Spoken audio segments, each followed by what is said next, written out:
3.6.2। संयुक्त राज्य अमेरिका के हाउस ऑफ रिप्रेजेंटेटिव ने विदेश भेजे जाने वाले धन रिमिटेंस पर 3.5% कर को मंजूरी दी। US house approves 3.5% outward remittance tax. सुर्खियों में क्यों? संयुक्त राज्य अमेरिका के हाउस ऑफ रिप्रेजेंटेटिव ने विदेशों में भेजे जाने वाले धन पर 3.5% कर लगाने के प्रावधान वाले वन बिग ब्यूटीफुल बिल को मंजूरी दी है।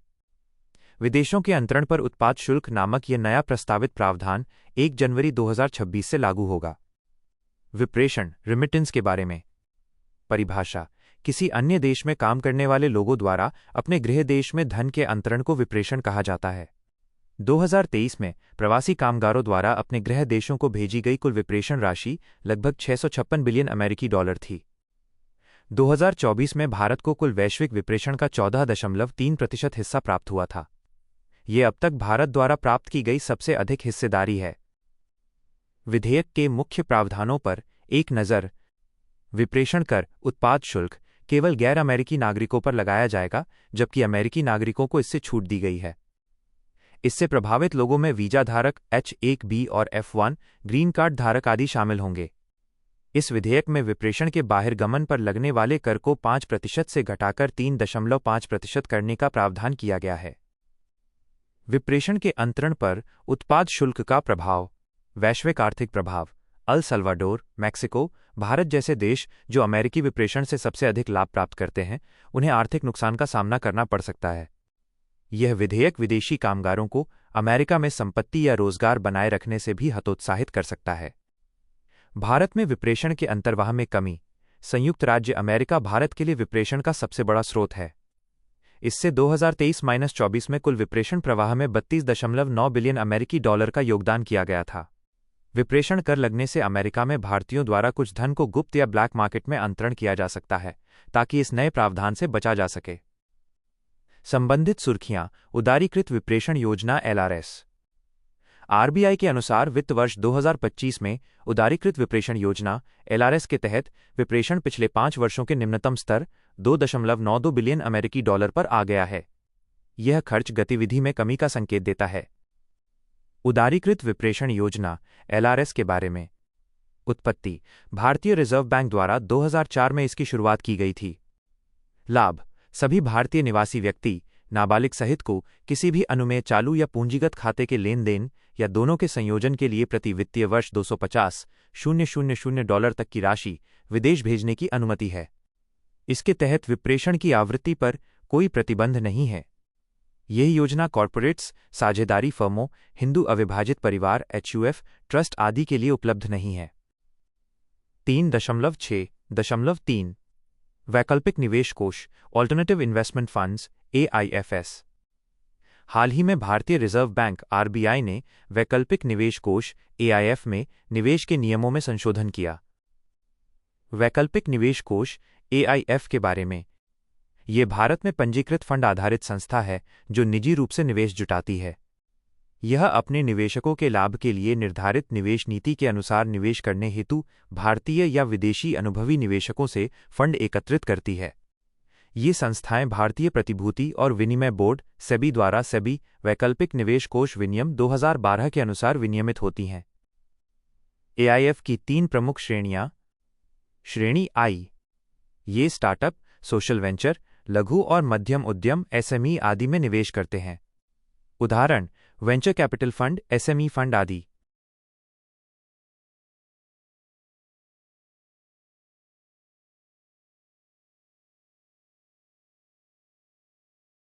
श्रेणी 2। ये इक्विटी और ऋण प्रतिभूतियों में निवेश करते हैं। इनके उदाहरण हैं real estate fund, private equity fund आदि। श्रेणी 3। ये फंड रिटर्न बढ़ाने के लिए निवेश उधारी लेकर निवेश करते हैं, जिनमें सूचीबद्ध या गैर सूचीबद्ध डेरिवेटिव्स में निवेश भी शामिल है। इनके उदाहरण हैं hedge fund, private investment in public equity, PIPE fund आदि। News today. News today daily current affairs की एक संक्षिप्त प्रस्तुति है। इस डॉक्यूमेंट की मदद से न्यूज़पेपर को पढ़ना काफ़ी आसान हो जाता है और इससे अभ्यर्थी दैनिक घटनाक्रमों के बारे में अपडेट भी रहते हैं। इससे अभ्यर्थियों को कई अन्य तरह के लाभ भी मिलते हैं, जैसे किसी भी न्यूज़ से जुड़े घटनाक्रमों के बारे में बेहतर समझ विकसित करने के लिए न्यूज़ पढ़ने का एक ऐसा नज़रिया विकसित करने के लिए जिससे अभ्यर्थी आसानी से समझ सकें कि न्यूज़पेपर में से कौन सी न्यूज़ पढ़नी है। टेक्निकल टर्म्स और न्यूज़ से जुड़े जटिल कॉन्सेप्ट के बारे में सरल समझ विकसित करने के लिए। न्यूज़ टुडे डॉक्यूमेंट की मुख्य विशेषताएं। स्रोत इसमें the Hindu Indian express. 3.6 RBI digital ऋण दिशा निर्देश 2025। RBI digital lending directions 2025। RBI ने भारतीय रिजर्व बैंक डिजिटल ऋण दिशा निर्देश 2025 जारी किए हैं। इन दिशा निर्देशों का मुख्य उद्देश्य उधारकर्ताओं की सुरक्षा बढ़ाना, डेटा पारदर्शिता सुनिश्चित करना और जिम्मेदार डिजिटल ऋण लेंडिंग पद्धतियों को बढ़ावा देना है। मुख्य दिशा निर्देशों पर एक नज़र। डिजिटल ऋण की परिभाषा। इसे डिजिटल प्रौद्योगिकियों के उपयोग द्वारा त्वरित और स्वचालित ऋण प्रक्रिया के जरिए ग्राहकों को जोड़ने, ऋण का आकलन करने, ऋण अनुमोदन, ऋण प्रदान और वसूली करने आदि के रूप में परिभाषित किया गया है। ये दिशा निर्देश निम्नलिखित पर लागू होते हैं: वाणिज्यिक बैंक, प्राथमिक शहरी राज्य केंद्रीय सहकारी बैंक, एनबीएफसी, हाउसिंग फाइनेंस कंपनियों सहित और अन्य भारतीय वित्तीय संस्थान। डिजिटल लेंडिंग ऐप्स डीएलएएस की अनिवार्य रिपोर्टिंग। सभी वैध डिजिटल लेंडिंग ऐप्स का आरबीआई के केंद्रीकृत सूचना प्रबंधन प्रणाली साईएमएस पोर्टल पर अनिवार्य रूप से पंजीकरण होगा ताकि एक पारदर्शी सार्वजनिक सूची बनाई जा सके। समुचित सावधानी बरतना। वित्तीय संस्थाओं द्वारा ऋण सेवा प्रदाताओं एलएसपीएस की तकनीकी क्षमताओं, डेटा को गोपनीय रखने की क्षमता, ऋण लेने वालों की गतिविधियों और नियमों के अनुपालन पर निगरानी रखनी चाहिए। एलएसपी वास्तव में वित्तीय संस्था की ओर से डिजिटल लेंडिंग संबंधी कार्य निष्पादन करता है। उधारकर्ताओं के लिए प्रकटीकरण। वित्तीय संस्थाओं और एलएसपीएस को उधारकर्ताओं को सभी जरूरी जानकारी जैसे नियम व शर्तें, गोपनीयता नीति आदि स्पष्ट रूप से बतानी होगी ताकि उधारकर्ता सही निर्णय ले सकें। शिकायत निवारण अधिकारी। इसे डिजिटल ऋण संबंधी शिकायतों और मुद्दों का समाधान करने के लिए एलएसपीएस द्वारा नियुक्त किया जाएगा। डिजिटल लेंडिंग पर आरबीआई दिशा निर्देशों की जरूरत क्यों पड़ी? बहुत ज़्यादा ब्याज दरें और छिपे हुए शुल्क। कुछ प्लेटफॉर्म जानकारी की कमी का फायदा उठाकर ऋणियों से अत्यधिक ब्याज और छिपे हुए शुल्क वसूलते हैं। ऋण वसूली के अनैतिक तरीके। कई मामलों में वसूली एजेंटों द्वारा डराना, धमकाना और मानसिक उत्पीड़न जैसी घटनाएं सामने आई हैं। अविनियमित और फर्जी ऐप्स का बढ़ना। बिना किसी निगरानी के काम करने वाले कई डिजिटल लेंडिंग ऐप्स ने लोगों को नुकसान पहुंचाया है। गलत तरीके से उत्पाद बेचना। कई बार ऋणियों को पूरी जानकारी नहीं दी जाती या उन्हें अनुपयुक्त ऋण विकल्प भी प्रदान किए जाते हैं। डेटा गोपनीयता का उल्लंघन। तीसरे पक्ष के सेवा प्रदाताओं द्वारा ऋणियों की संवेदनशील जानकारी का गलत तरीके से उपयोग किए जाने की आशंका रहती है। 3.6.7 opinion trading platform opinion trading platforms. भारतीय प्रतिभूति एवं विनिमय बोर्ड सेबी ने निवेशकों को ओपिनियन ट्रेडिंग प्लेटफॉर्म से लेन देन करने के प्रति सचेत किया है। ओपिनियन ट्रेडिंग प्लेटफॉर्म के बारे में अवधारणा। ये प्लेटफॉर्म प्रतिभागियों को किसी भी खेल, राजनीतिक स्थिति, मौसम या क्रिप्टो घटनाओं पर अपने पूर्वानुमानों में निवेश करके पैसा कमाने का विकल्प देते हैं।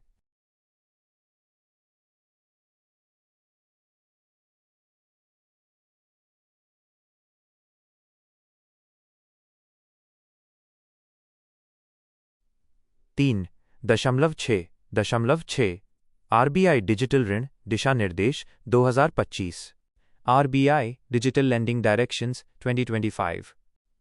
आरबीआई ने भारतीय रिजर्व बैंक डिजिटल ऋण दिशा निर्देश 2025 जारी किए हैं।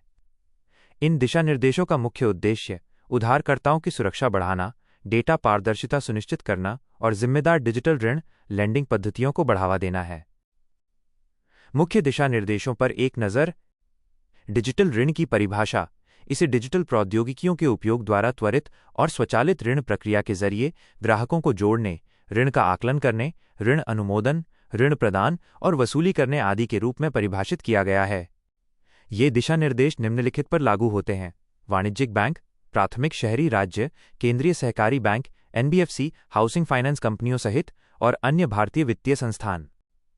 डिजिटल लेंडिंग ऐप्स डीएलएएस की अनिवार्य रिपोर्टिंग। सभी वैध डिजिटल लेंडिंग ऐप्स का आरबीआई के केंद्रीकृत सूचना प्रबंधन प्रणाली साईएमएस पोर्टल पर अनिवार्य रूप से पंजीकरण होगा ताकि एक पारदर्शी सार्वजनिक सूची बनाई जा सके। समुचित सावधानी बरतना। वित्तीय संस्थाओं द्वारा ऋण सेवा प्रदाताओं एलएसपीएस की तकनीकी क्षमताओं, डेटा को गोपनीय रखने की उनकी क्षमता, ऋण लेने वालों की गतिविधियों और नियमों के अनुपालन पर निगरानी रखनी चाहिए। एलएसपी वास्तव में वित्तीय संस्था की ओर से डिजिटल लेंडिंग संबंधी कार्य निष्पादन करता है। उधारकर्ताओं के लिए प्रकटीकरण। वित्तीय संस्थाओं और एलएसपीएस को उधारकर्ताओं को सभी जरूरी जानकारी जैसे नियम व शर्तें, गोपनीयता नीति आदि स्पष्ट रूप से बतानी होंगी ताकि उधारकर्ता सही निर्णय ले सकें। शिकायत निवारण अधिकारी। इसे डिजिटल ऋण संबंधी शिकायतों और मुद्दों का समाधान करने के लिए एलएसपीएस द्वारा नियुक्त किया जाएगा। डिजिटल लेंडिंग पर आरबीआई दिशा निर्देशों की जरूरत क्यों पड़ी? बहुत ज्यादा ब्याज दरें और छिपे हुए शुल्क। कुछ प्लेटफॉर्म जानकारी की कमी का फायदा उठाकर ऋणियों से अत्यधिक ब्याज और छिपे हुए शुल्क वसूलते हैं। ऋण वसूली के अनैतिक तरीके। कई मामलों में वसूली एजेंटों द्वारा डराना, धमकाना और मानसिक उत्पीड़न जैसी घटनाएं सामने आई हैं। अविनियमित और फर्जी ऐप्स का बढ़ना। बिना किसी निगरानी के काम करने वाले कई डिजिटल लेंडिंग ऐप्स ने लोगों को नुकसान पहुंचाया है। गलत तरीके से उत्पाद बेचना। कई बार ऋणियों को पूरी जानकारी नहीं दी जाती या उन्हें अनुपयुक्त ऋण विकल्प भी प्रदान किए जाते हैं। डेटा गोपनीयता का उल्लंघन। तीसरे पक्ष के सेवा प्रदाताओं द्वारा ऋणियों की संवेदनशील जानकारी का गलत तरीके से उपयोग किए जाने की आशंका रहती है। 3.6.7 opinion trading platform. Opinion trading platforms. भारतीय प्रतिभूति एवं विनिमय बोर्ड सेबी ने निवेशकों को ओपिनियन ट्रेडिंग प्लेटफॉर्म से लेन देन करने के प्रति सचेत किया है। ओपिनियन ट्रेडिंग प्लेटफॉर्म के बारे में अवधारणा। ये प्लेटफॉर्म प्रतिभागियों को किसी भी खेल, राजनीतिक स्थिति, मौसम या क्रिप्टो घटनाओं पर अपने पूर्वानुमानों में निवेश करके पैसा कमाने का विकल्प देते हैं।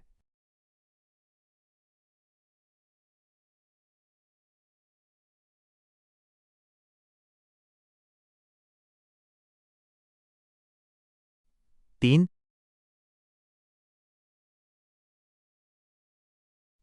3.6.7 opinion trading platform. Opinion trading platforms.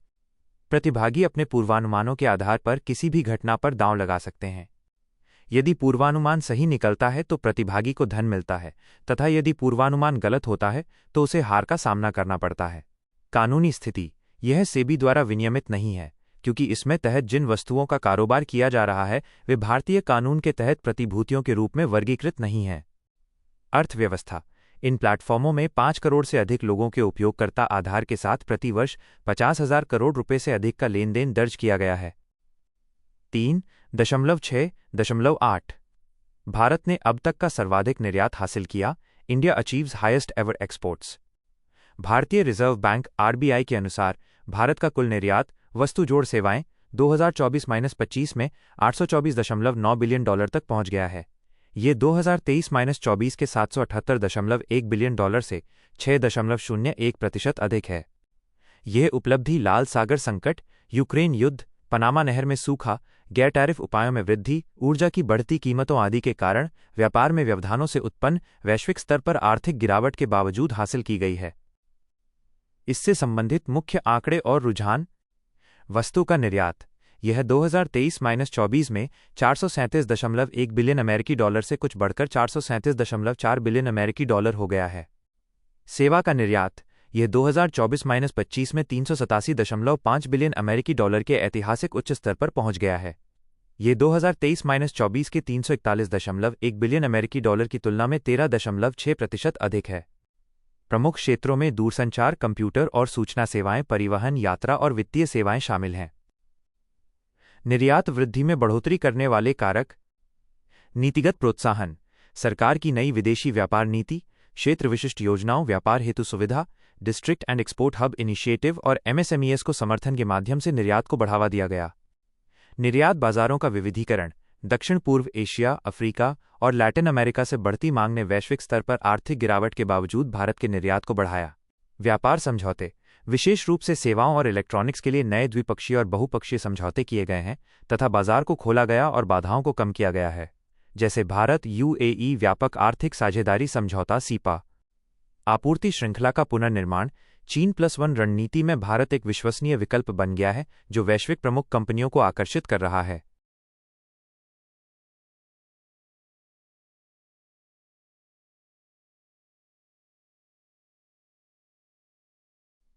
रिपेयरबिलिटी index का महत्व। मरम्मत या रिपेयर की सुविधा में सुधार। मोबाइल और टैबलेट उत्पाद श्रेणी से जुड़ी शिकायतों में काफी वृद्धि हुई है, जो 2022-2023 के 19,057 से बढ़कर 2024-2025 में 22,864 हो गई। संधारणीय अर्थव्यवस्था को बढ़ावा। ये संधारणीय उपयोग को बढ़ावा देते हुए लाइफ पर्यावरण के लिए जीवन शैली की अवधारणा को 3.6.9 विश्व बैंक भूमि सम्मेलन world bank land conference.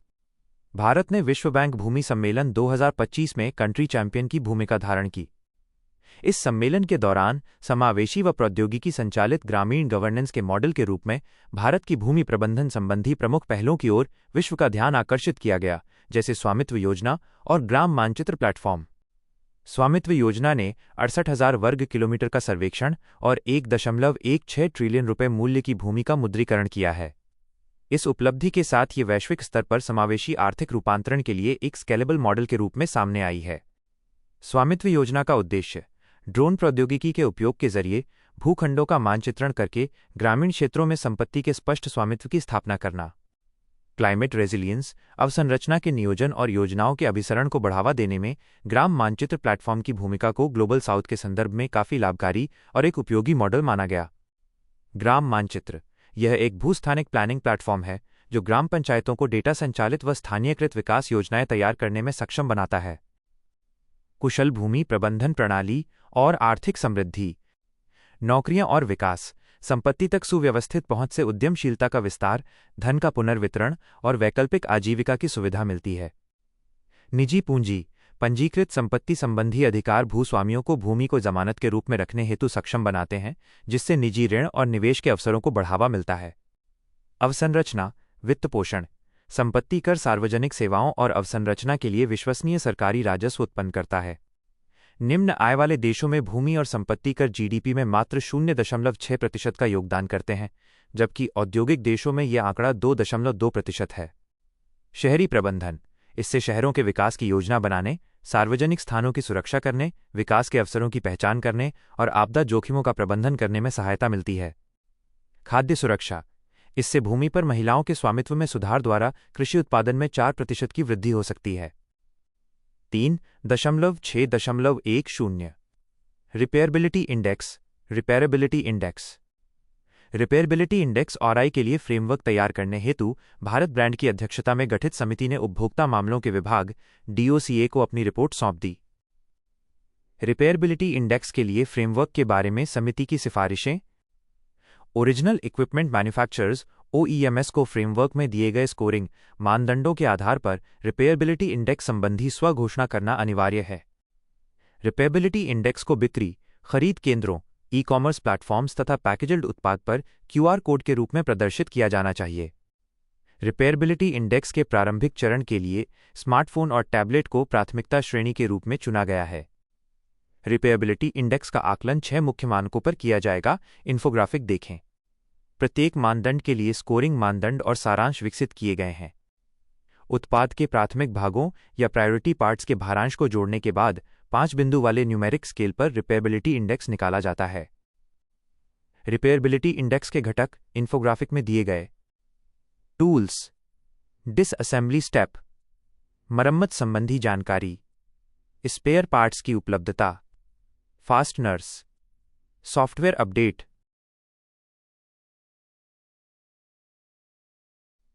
रिपेयरबिलिटी index का महत्व। मरम्मत या रिपेयर की सुविधा में सुधार। मोबाइल और टैबलेट उत्पाद श्रेणी से जुड़ी शिकायतों में काफी वृद्धि हुई है, जो 2022-2023 के 19,057 से बढ़कर 2024-2025 में 22,864 हो गई। संधारणीय अर्थव्यवस्था को बढ़ावा। ये संधारणीय उपयोग को बढ़ावा देते हुए लाइफ पर्यावरण के लिए जीवन शैली की अवधारणा को मजबूती प्रदान करता है। योजनाबद्ध तरीके से अप्रचलन, प्लान्ड ऑब्सोलेसेंस के मुद्दे का समाधान। प्रायः कंपनियां जानबूझकर ऐसे उत्पाद बनाती हैं जो थोड़े समय में खराब हो जाएं और उपभोक्ता नए उत्पाद खरीदने को मजबूर हों। रोजगार सृजन। थर्ड पार्टी द्वारा मरम्मत की अनुमति से रोजगार के अवसर उत्पन्न होंगे। राइट टू रिपेयर के बारे में, इसमें कंपनियों से कहा गया है कि वे उत्पादों का जीवनकाल बढ़ाने के लिए ग्राहकों और रिपेयर करने वाली दुकानों को स्पेयर पार्ट्स, उपकरण और उत्पाद की मरम्मत से संबंधित जानकारी उपलब्ध कराएं। उपभोक्ता मामलों के विभाग DOCA ने 2022 में right to repair portal India शुरू किया था, ताकि मरम्मत से जुड़ी आवश्यक जानकारी आसानी से उपलब्ध हो सके। 3.6.11 world audio visual entertainment summit waves 2025 world audio visual and entertainment summit waves 2025 waves शिखर सम्मेलन 2025 का उद्घाटन मुंबई में किया गया। इस अवसर पर प्रधानमंत्री ने भारत की क्रिएटिव इकोनॉमी को भविष्य की जीडीपी में वृद्धि, नवाचार और समावेशी विकास के एक शक्तिशाली चालक के रूप में रेखांकित किया। वेव्स का लक्ष्य 2029 तक $50 बिलियन का बाजार तैयार करना। इससे वैश्विक मनोरंजन अर्थव्यवस्था में भारत की स्थिति मजबूत होगी। शिखर सम्मेलन के दौरान सरकार ने रचनात्मक क्षेत्र के लिए Indian institute of creative technology (IICT) स्थापित करने की घोषणा की। इसकी स्थापना सूचना एवं प्रसारण मंत्रालय द्वारा FICCI और CIA के साथ रणनीतिक साझेदारी में की जाएगी। साथ ही इसकी परिकल्पना राष्ट्रीय उत्कृष्टता केंद्र के रूप में की गई है। क्रिएटिव इकोनॉमी क्या है? परिभाषा: क्रिएटिव इकोनॉमी को ऑरेंज इकोनॉमी भी कहा जाता है। यह आर्थिक समृद्धि और विकास में योगदान देने के लिए रचनात्मक परिसंपत्तियों के योगदान एवं क्षमता पर आधारित एक उभरती हुई अवधारणा है। इसमें मीडिया और मनोरंजन, विज्ञापन एवं marketing, animation, visual effects, gaming, comics व एक्सटेंडेड रियलिटी AVG CXR आदि शामिल हैं। संयुक्त राष्ट्र ने इसके वैश्विक महत्व पर जोर देते हुए वर्ष 2021 को सतत विकास के लिए क्रिएटिव इकोनॉमी का अंतर्राष्ट्रीय वर्ष घोषित किया था। भारत की क्रिएटिव इकोनॉमी योगदान: ये जीडीपी में $30 बिलियन का योगदान देती है एवं 8% कार्यबल को रोजगार प्रदान करती है। क्रिएटिव एक्सपोर्ट सालाना $11 बिलियन से अधिक है। चुनौतियां: गलत सूचनाओं का प्रसार, कॉपीराइट, बौद्धिक संपदा, गोपनीयता और बाजार पर एकाधिकार, ग्रामीण क्षेत्रों की सीमित डिजिटल पहुंच और औपचारिक वित्त पोषण की कमी आदि। क्रिएटिव इकोनॉमी को बढ़ावा देने के लिए भारत द्वारा शुरू की गई पहलें। क्रिएटिव इकोनॉमी फंड: सरकार ने $1 बिलियन के क्रिएटिव इकोनॉमी फंड की घोषणा की है। All India initiative on creative economy AIICE Indian venture of Congress द्वारा भारत के रचनात्मक उद्योगों की वैश्विक क्षमता का दोहन करने के उद्देश्य से शुरू किया गया। नेशनल क्रिएटर अवार्ड्स: भारत में नवाचार और ऑनलाइन क्रिएटिविटी को बढ़ावा देने वाले डिजिटल कंटेंट क्रिएटर्स के कार्यों को मान्यता देता है। 3.6.12 Indian institute of creative technology Indian institute of creative technology केंद्रीय सूचना और प्रसारण मंत्रालय ने FICCI एवं CII के सहयोग से मुंबई में Indian institute of creative technology IICT की स्थापना की घोषणा की है। Indian institute of creative technology IICT के बारे में: यह संस्थान AVG CXR सेक्टर के लिए राष्ट्रीय उत्कृष्टता केंद्र नेशनल सेंटर ऑफ एक्सीलेंस के रूप में कार्य करेगा। एक्सटेंडेड रियलिटी ऑफ XR तकनीक डिजिटल और वास्तविक दुनिया को जोड़ती है। इसके उदाहरण हैं virtual reality VR, augmented reality AR और मिक्स्ड रियलिटी MR। यह संस्थान Indian institute of technology IITS और Indian institute of management IIMS के मॉडल पर आधारित होगा तथा इसे एक विश्वस्तरीय शिक्षा और प्रशिक्षण केंद्र के रूप में विकसित किया जाएगा। भारत में AVG CXR सेक्टर की स्थिति: 2021 में वैश्विक AVG CXR बाजार का मूल्य $366 बिलियन था। वैश्विक AVG CXR बाजार में भारत की हिस्सेदारी फिलहाल 1% से भी कम यानी लगभग $3 अरब है। हालांकि 2030 तक इसके $26 बिलियन तक पहुंचने की संभावना है। कर्नाटक AVG CXR सेक्टर में भारत के अग्रणी राज्य के रूप में उभर रहा है। उल्लेखनीय है कि कर्नाटक को देश का IT हब भी माना जाता है।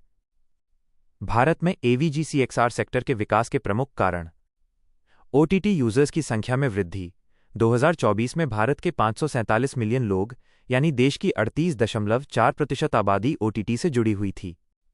स्मार्टफोन उपयोग करने वालों की संख्या में वृद्धि: IAMAI और कांतार की रिपोर्ट के अनुसार 2025 के अंत तक भारत में 900 मिलियन से अधिक लोग इंटरनेट का उपयोग कर रहे होंगे। इनमें अधिकांश आबादी ग्रामीण भारत की होगी। एनिमेशन और VFX की उपयोगिता का विस्तार: गेमिंग, एडटेक, आर्किटेक्चर जैसे क्षेत्रों में इनका व्यापक रूप से उपयोग हो रहा है। नई तकनीकों का उदय: ऑगमेंटेड रियलिटी AR और वर्चुअल रियलिटी VR में निवेश लगातार बढ़ रहा है। अन्य कारण: अनुसंधान एवं विकास में निवेश बढ़ रहा है। साथ ही 5G नेटवर्क का तेजी से विस्तार हो रहा है आदि। AVG CXR सेक्टर के लिए राष्ट्रीय उत्कृष्टता केंद्र NCOE के लाभ: अधिक वृद्धि की क्षमता। एनिमेशन उद्योग की वृद्धि दर 25%।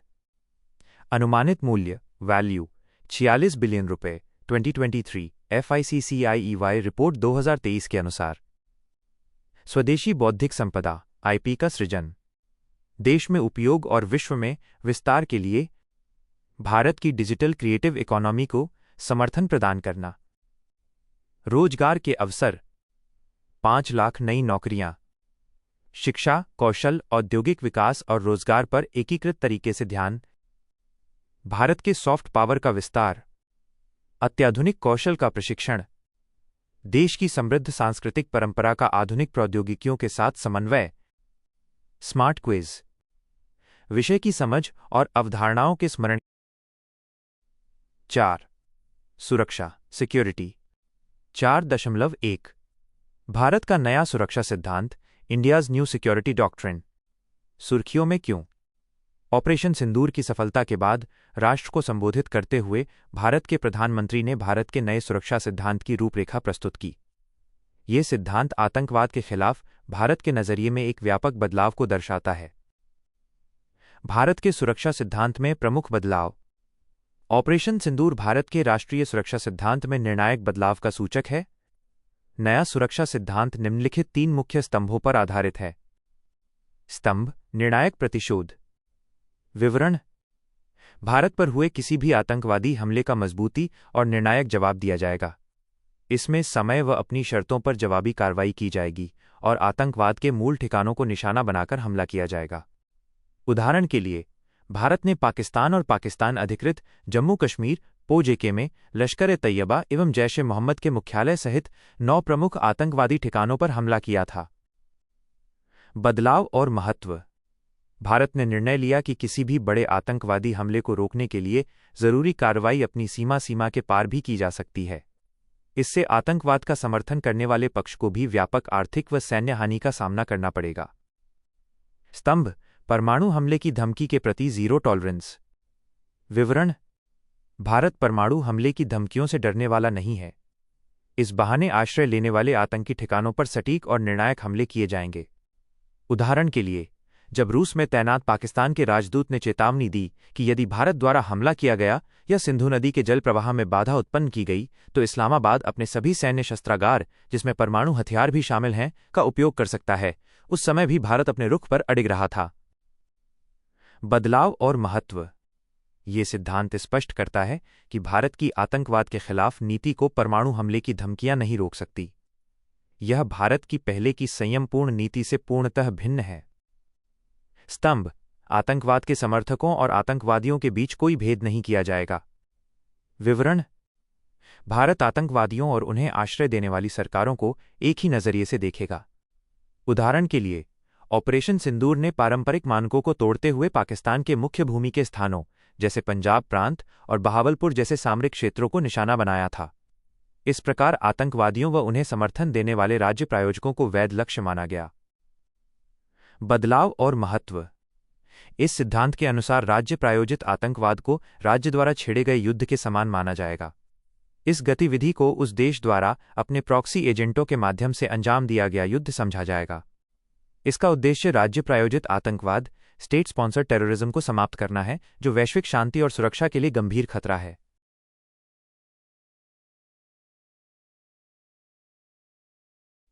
ऑपरेशन सिंदूर के दौरान भारत के सुरक्षा सिद्धांत के अन्य प्रमुख आयाम: दंड द्वारा प्रतिरोध, डिटेरेंस बाय पनिशमेंट। आतंकवादी हमले की स्थिति में दंडात्मक कार्रवाई के जरिए पाकिस्तान द्वारा आतंकवाद को समर्थन देने के व्यवहार को रोकने की रणनीति अपनाई गई है। इस रणनीति के तहत पारंपरिक सैन्य कार्रवाई के जरिए अपूरणीय क्षति पहुंचाने की चेतावनी भी शामिल है। यह पहले की डिटरेंस बाय डिनायल की रणनीति में स्पष्ट बदलाव का संकेत है। इस रणनीति के तहत केवल आतंकवादी हमले को असफल या अप्रभावी बनाने की दिशा में प्रयास किए जाते थे। उदाहरण के लिए, डिटरेंस बाय डिनायल में भारत केवल अपनी रक्षा और सुरक्षा व्यवस्था मजबूत करके पाकिस्तान समर्थित आतंकवादी हमलों की सफलता की संभावना को समाप्त करता था। इस प्रकार संभावित हमलावर को अपने उद्देश्यों की प्राप्ति से रोका जाता था। आर्थिक कार्रवाई। भारत ने अब ऐसी आर्थिक कार्रवाइयों को भी अपनी रणनीतिक कार्रवाई में शामिल कर लिया है, जिनसे सैन्य टकराव की आशंका के बिना भी रणनीतिक दबाव बनाया जा सकता है। उदाहरण के लिए, भारत ने सिंधु जल संधि को निलंबित कर दिया था। भू राजनीतिक संदेश, जियोपॉलिटिकल सिग्नलिंग। भारत ने आतंकवाद के खिलाफ अपना पक्ष प्रस्तुत करने और पाकिस्तान पर वैश्विक दबाव बनाने के लिए 7 उच्च स्तरीय सर्वदलीय प्रतिनिधिमंडल अलग अलग देशों में भेजे। रणनीतिक रूप से अक्षम करना, स्ट्रेटेजिक डिकैपेसिटेशन। भारत ने पाकिस्तान के 11 वायुसेना ठिकानों पर हमला कर उसकी वायुसेना की आगे की रणनीति को विफल और अभियान क्षमता को बाधित किया था, जिससे पाकिस्तान दूसरे या तीसरे चरण के टकराव को जारी रखने में असमर्थ हो गया। समन्वित और प्रौद्योगिकी संचालित कार्रवाई रणनीति। भारत की जवाबी कार्रवाई सुनियोजित, सटीक और रणनीतिक थी। इसके तहत स्वदेशी उच्च प्रौद्योगिकी प्रणालियों को थल युद्ध, बहुस्तरीय वायु रक्षा और इलेक्ट्रॉनिक युद्ध सहित राष्ट्रीय रक्षा प्रणाली में एकीकृत किया गया। उदाहरण के लिए, ड्रोन युद्ध को भारत के सैन्य सिद्धांत, मिलिट्री डॉक्ट्रिन में शामिल करना। तनाव कम करने की रणनीति, डी एस्केलेशन स्ट्रैटेजी। भारत की रणनीति आतंकवाद के अड्डों पर दंडात्मक कार्रवाई कर उन्हें क्षति पहुंचाने के साथ साथ पारंपरिक युद्ध से बचते हुए पाकिस्तान को आगे की कार्रवाइयों के प्रति जवाबदेह बनाना भी है। उदाहरण के लिए, जब पाकिस्तान की ओर से सैन्य तनाव बढ़ाया गया तो भारत ने त्वरित रूप से अपनी तीनों सेनाओं की संयुक्त जवाबी कार्रवाई द्वारा पाकिस्तानी सेना की युद्ध क्षमताओं को शीघ्र निष्क्रिय कर दिया। निष्कर्ष: ऑपरेशन सिंदूर भारत के सैन्य और भू राजनीतिक विकास में एक ऐतिहासिक मोड़ है। ये सीमा पार आतंकवाद के खिलाफ कार्रवाई की स्पष्ट मंशा का संकेत है। प्रतिरोध की रणनीति को लागू करके, आतंकवादी ठिकानों को निष्क्रिय करके, शत्रु देश की जवाबी कार्रवाई को निष्फल बनाकर और पूर्ण युद्ध से बचते हुए भारत ने एक अत्याधुनिक और बहुस्तरीय अभियान को निष्पादित किया है, जो दक्षिण एशिया में संघर्ष की एक नई परिभाषा प्रस्तुत करता है। नोट: जम्मू और कश्मीर में आतंकवाद से निपटने के लिए भारत के उपायों तथा सिंधु जल संधि के बारे में और अधिक जानकारी के लिए अप्रैल 2025 मासिक समसामयिकी का आर्टिकल 4.1 तथा आर्टिकल 2.3 देखें।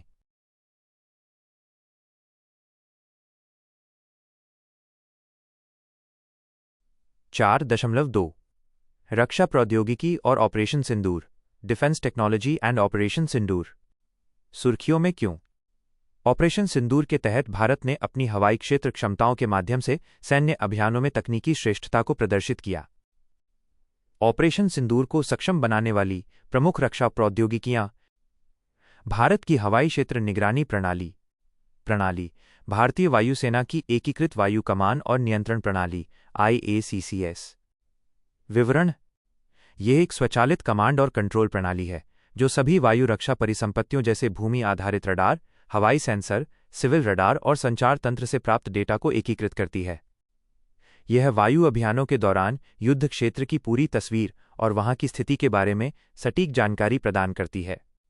विकसित किया गया भारत इलेक्ट्रॉनिक्स लिमिटेड BL द्वारा, जो सार्वजनिक क्षेत्र की एरोस्पेस एवं डिफेंस इलेक्ट्रॉनिक्स कंपनी है। प्रणाली ballistic missile defence BMD network का मिशन कंट्रोल सेंटर MCC।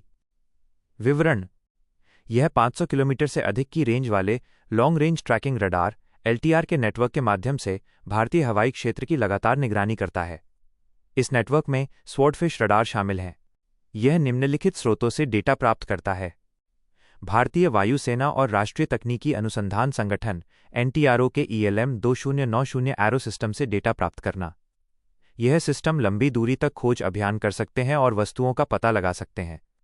इन्हें इजरायल से प्राप्त किया गया है। रक्षा अनुसंधान एवं विकास संगठन DRDO द्वारा विकसित Netra airborne early warning and control system Netra EW&C। इसका 240 डिग्री रडार कवरेज और 200 किलोमीटर तक की रेंज है। 3. इजरायली IL-76 आधारित falcon airborne warning and control system AWACS। इनका 360 डिग्री रडार कवरेज और 400 किलोमीटर से अधिक की रेंज है। प्रणाली: भारतीय थल सेना की आकाश तीर प्रणाली। विवरण: ये AI संचालित और पूरी तरह से स्वचालित एयर डिफेंस प्रणाली है। इसे शत्रु देश के ड्रोन, मिसाइल, माइक्रो मानव रहित हवाई वाहनों UAVs और लॉइटरिंग हथियारों को रोकने एवं निष्क्रिय करने के लिए डिजाइन किया गया है। ये विविध रडार प्रणालियों, सेंसरों और संचार प्रौद्योगिकियों को एक ही परिचालन ढांचे में एकीकृत करती है। ये युद्ध क्षेत्रों में कम ऊंचाई वाले हवाई क्षेत्र की व्यापक निगरानी और भूमि आधारित वायु रक्षा हथियार प्रणालियों के कुशल नियंत्रण में सहायता करती है। विकसित: इसे भारत इलेक्ट्रॉनिक्स लिमिटेड BL ने स्वदेशी रूप से विकसित किया है। प्रणाली: भारतीय नौसेना की त्रिगुण ट्रिगन प्रणाली। विवरण: ये भारतीय नौसेना का समुद्री डोमेन जागरूकता मंच है। यह समुद्र आधारित रडार, सोनार और संचार नोड्स को एकीकृत करता है। इसकी मदद से तटीय और गहरे समुद्र में रियल टाइम में खतरों का पता लगाया जा सकता है। प्रणाली NAVIC के माध्यम से उपग्रह निगरानी, नेविगेशन विद इंडियन कॉन्स्टलेशन। विवरण विकसित भारतीय अंतरिक्ष अनुसंधान संगठन इसरो द्वारा। कवरेज यह प्रणाली भारत के संपूर्ण भूभाग के अलावा उसकी सीमाओं से 1500 किलोमीटर तक के क्षेत्र को कवर करती है। यह अवस्थिति, वेग और समय, पोजीशन, वेलोसिटी और टाइमिंग से संबंधित सेवाएं प्रदान करती है।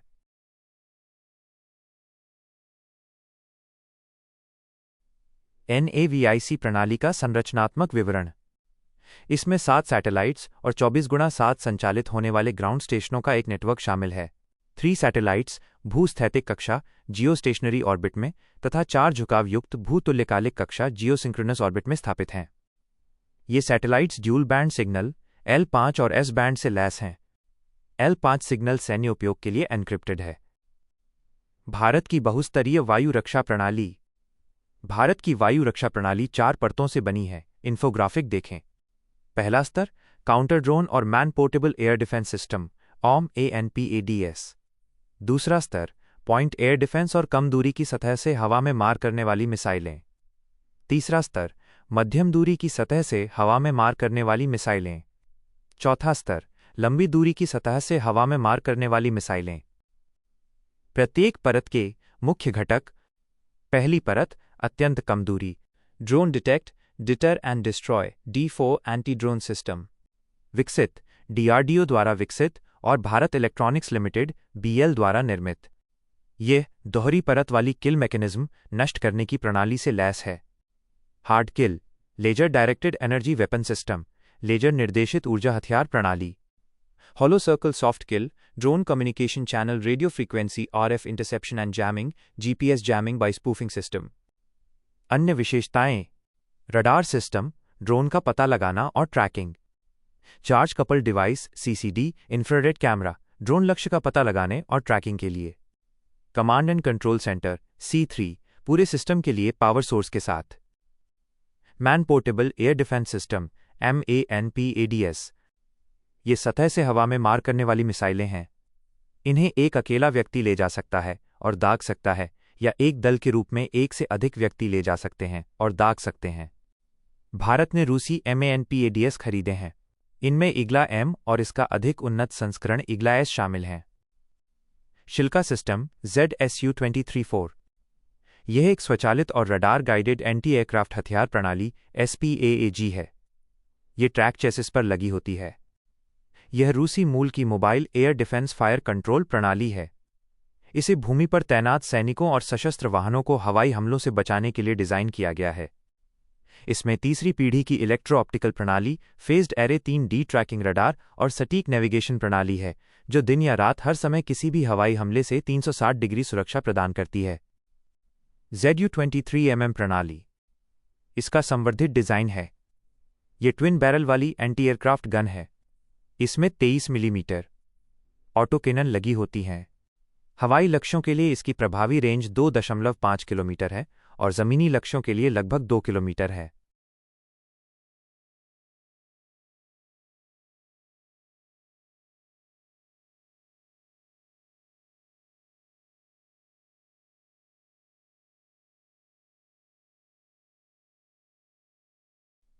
NAVIC प्रणाली का संरचनात्मक विवरण।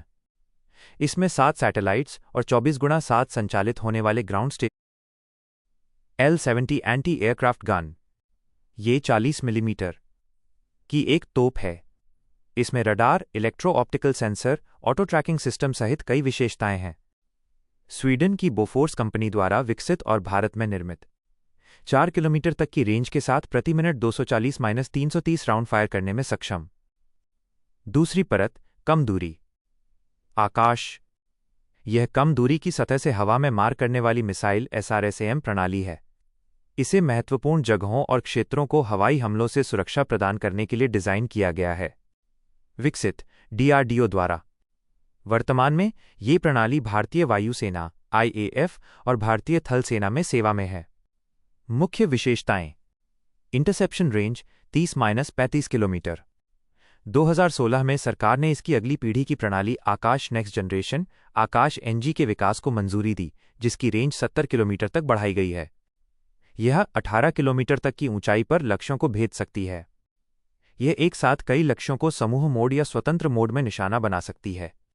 इसमें इलेक्ट्रॉनिक काउंटर मेजर्स ECCM की तकनीक शामिल है। इससे ये इलेक्ट्रॉनिक हमलों के खिलाफ भी काम कर सकती है। Spyder, surface to air Python and Derby. यह निचले स्तर की व त्वरित प्रतिक्रिया वाली सतह से हवा में मार करने में सक्षम मिसाइल सैम प्रणाली है। ये एयरक्राफ्ट, हेलीकॉप्टर, ड्रोन, UAVs और सटीक निर्देशित हथियारों को मार गिराने में सक्षम है।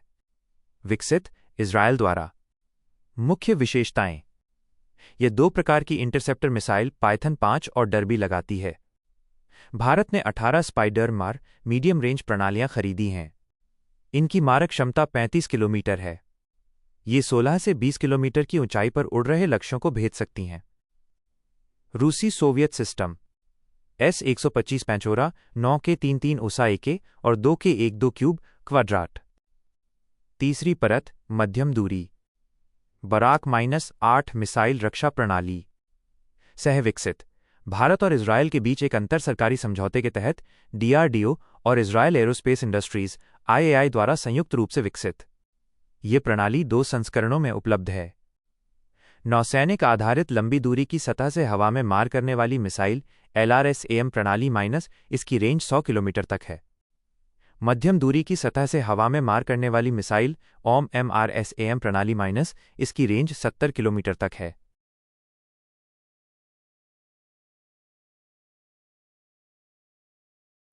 चौथी परत लंबी दूरी S-400 सुदर्शन चक्र। S-400 को भारत में सुदर्शन चक्र भी कहा जाता है। यह बहुकार्यात्मक रडार, स्वचालित पहचान व लक्ष्यीकरण प्रणाली, anti aircraft missile system, launcher और एक कमांड एंड कंट्रोल सेंटर को एकीकृत करती है। विकसित। रूस के अल्माज सेंट्रल डिजाइन ब्यूरो ने S-400 ट्रायम्फ के रूप में विकसित किया है। भारत ने 2016 में 5 S-400 प्रणालियों की खरीद के लिए एक समझौता किया था। इसमें 4 प्रकार की मिसाइलों का उपयोग किया जाता है। कम दूरी 40 किलोमीटर, मध्यम दूरी 120 किलोमीटर, लंबी दूरी 250 किलोमीटर और अत्यधिक लंबी दूरी 400 किलोमीटर। इस प्रकार यह स्तरीय रक्षा प्रणाली का निर्माण करती है। यह 400 किलोमीटर तक की रेंज और 30 किलोमीटर तक की ऊंचाई पर विमान, UAVs तथा बैलिस्टिक एवं क्रूज मिसाइलों सहित सभी प्रकार के हवाई लक्ष्यों को निशाना बना सकती है। बैलिस्टिक मिसाइल डिफेंस BMD कार्यक्रम। यह एक 2 स्तरीय प्रणाली है। ये किसी भी आने वाली बैलिस्टिक मिसाइल को रोकने में सक्षम है। इसका विकास चरण 1 में 2000 किलोमीटर तक की दूरी तक मार करने वाली मिसाइलों को रोकने पर केंद्रित किया गया है, जबकि चरण 2 में इस क्षमता को 5000 किलोमीटर तक बढ़ाया जाएगा। पृथ्वी एयर डिफेंस पैड प्रणाली। ये 2000 किलोमीटर तक की रेंज वाली 80 किलोमीटर तक की ऊंचाई पर और मैक 5 की गति से आने वाली बैलिस्टिक मिसाइलों को रोक सकती है। भारत अपने BMD कार्यक्रम के चरण 2 के हिस्से के रूप में पृथ्वी डिफेंस व्हीकल PDV विकसित कर रहा है। PDV 100 किलोमीटर तक की ऊंचाई पर बाह्य वायुमंडलीय टारगेट्स को रोक सकता है। Advance air defence AAD system. यह प्रणाली 30 किलोमीटर तक की ऊंचाई पर आने वाले बैलिस्टिक मिसाइल खतरों को रोक सकती है। अन्य हथियार प्रणालियां जिनका संभावित रूप से उपयोग किया गया। ब्रह्मोस मिसाइल। यह एक लंबी दूरी की सुपरसोनिक क्रूज मिसाइल प्रणाली है। यह लगभग 2-3 मैक की गति से गमन करती है। क्रूज मिसाइल जेट इंजनों द्वारा संचालित होती है। इसे DRDO और रूस के NPOM के बीच एक संयुक्त उपक्रम ब्रह्मोस एरोस्पेस द्वारा विकसित किया गया है। मुख्य विशेषताएं। यह फायर एंड फॉरगेट, दागो और भूल जाओ सिद्धांत पर काम करती है। लंबी मारक क्षमता 290 किलोमीटर तक और लक्ष्य तक पहुंचने के लिए विभिन्न प्रकार के प्रक्षेप पथ ट्रेजेक्ट्रीज अपनाती है। आसानी से रडार के बारे में नहीं आती। सटीक निशाना और अत्यधिक विनाशक क्षमता, जो प्रभाव के समय उच्च गतिज ऊर्जा काइनेटिक एनर्जी से और भी घातक बन जाती है। राफेल हथियार प्रणालियां।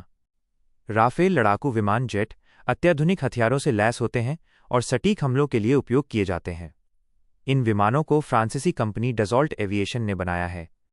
कुछ हथियारों के उदाहरण निम्नलिखित हैं। Scalp storm shadow. ये एक stealth air launch cruise missile है। इसे MBDA ने बनाया है। ये दुश्मन की सीमा के अंदर 450 किलोमीटर तक मार कर सकती है।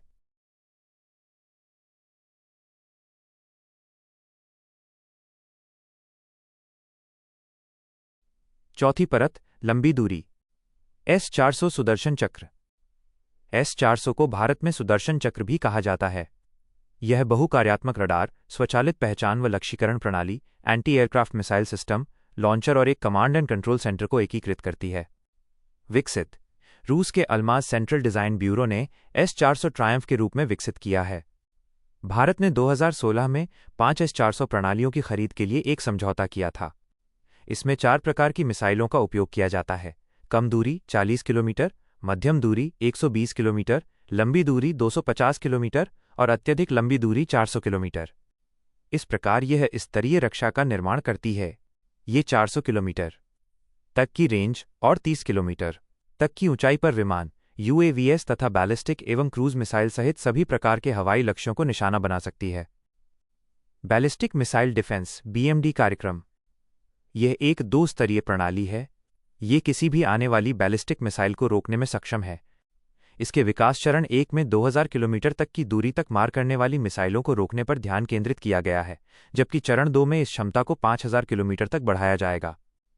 पृथ्वी एयर डिफेंस पैड प्रणाली। ये 2000 किलोमीटर तक की रेंज वाली 80 किलोमीटर तक की ऊंचाई पर और मैक 5 की गति से आने वाली बैलिस्टिक मिसाइलों को रोक सकती है।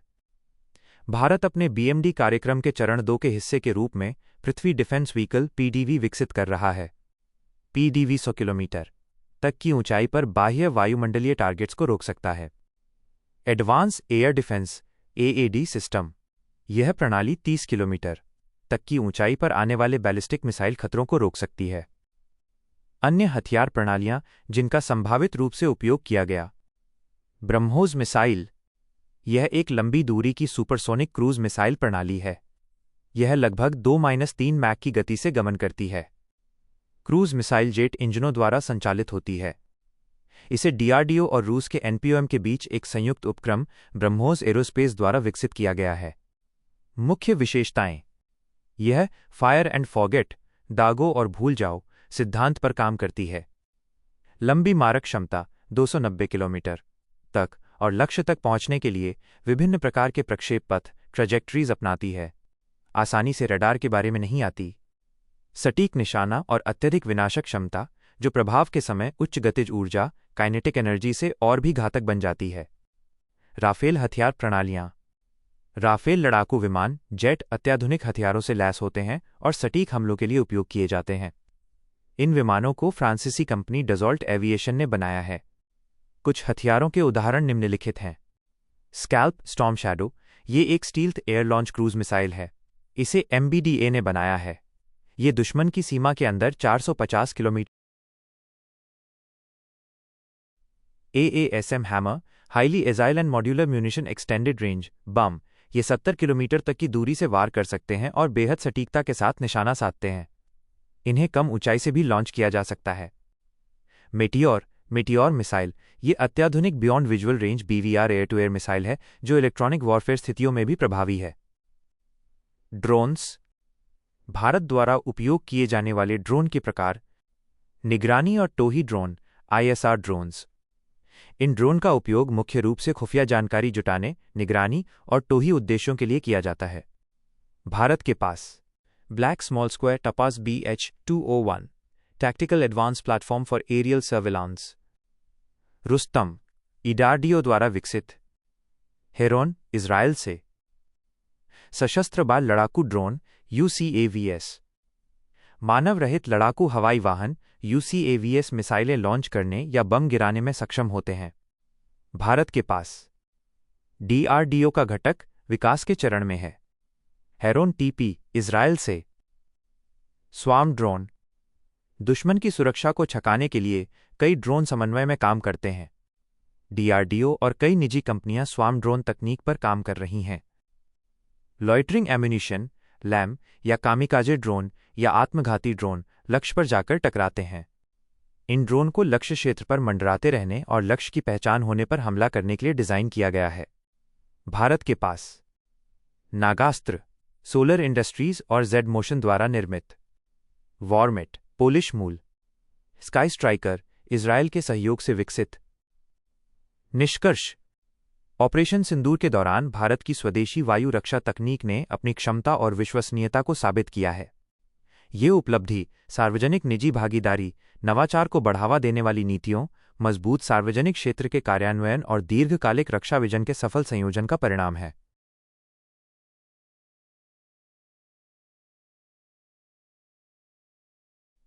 4.3 सोशल मीडिया इन्फ्लुएंसर्स का राष्ट्रीय सुरक्षा पर प्रभाव। Social media influencers impact on national security. सुर्खियों में क्यों?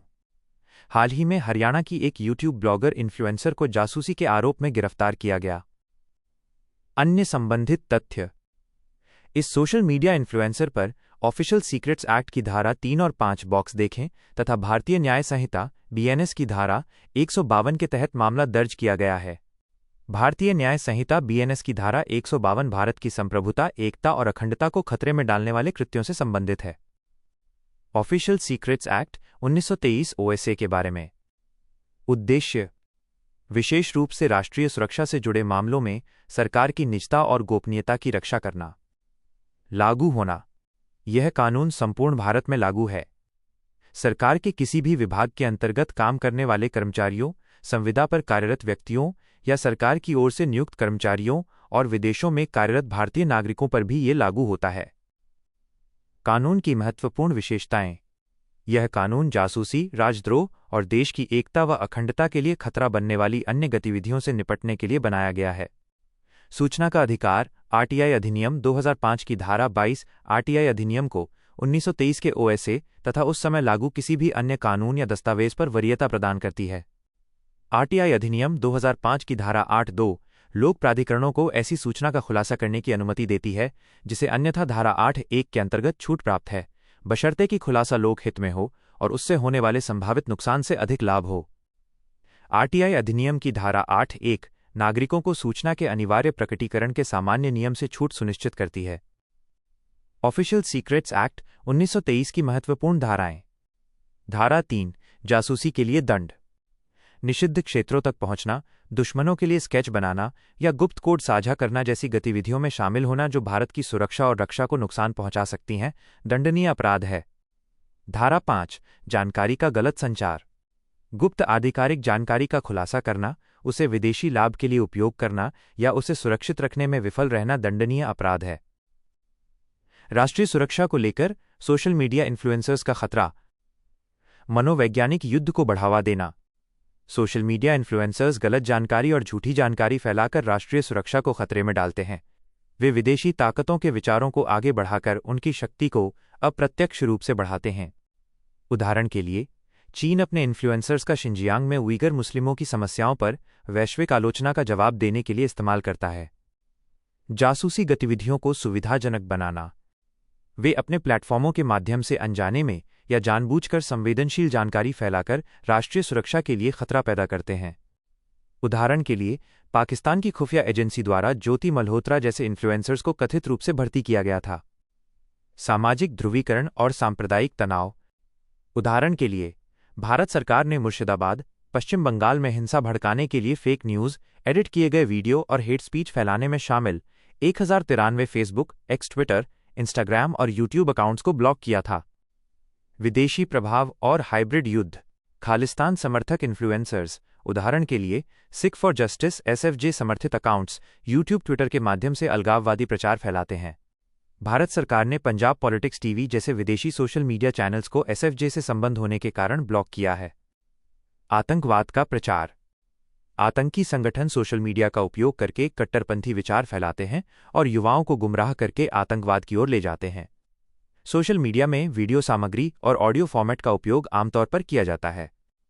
डिजिटल प्रचार में कमांडर अबू बकर अल बगदादी के भाषणों में सोशल मीडिया आधारित मनोवैज्ञानिक युद्ध का मुख्य सूत्रधार था। उदाहरण के तौर पर, अल-कायदा के अनवर अल-अवलाकी जैसे यूट्यूब प्रचारकों का भावनात्मक रूप से भड़काने वाले कंटेंट के माध्यम से लोगों को प्रभावित करने और उन्हें आतंकी संगठनों में भर्ती करने के लिए उपयोग किया गया था।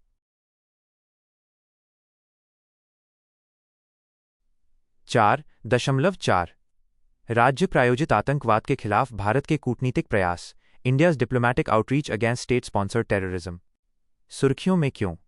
भारत ने पहलगाम आतंकी हमले और ऑपरेशन सिंदूर के बाद पाकिस्तान प्रायोजित सीमापार आतंकवाद को लक्षित करते हुए एक वैश्विक राजनयिक अभियान शुरू किया।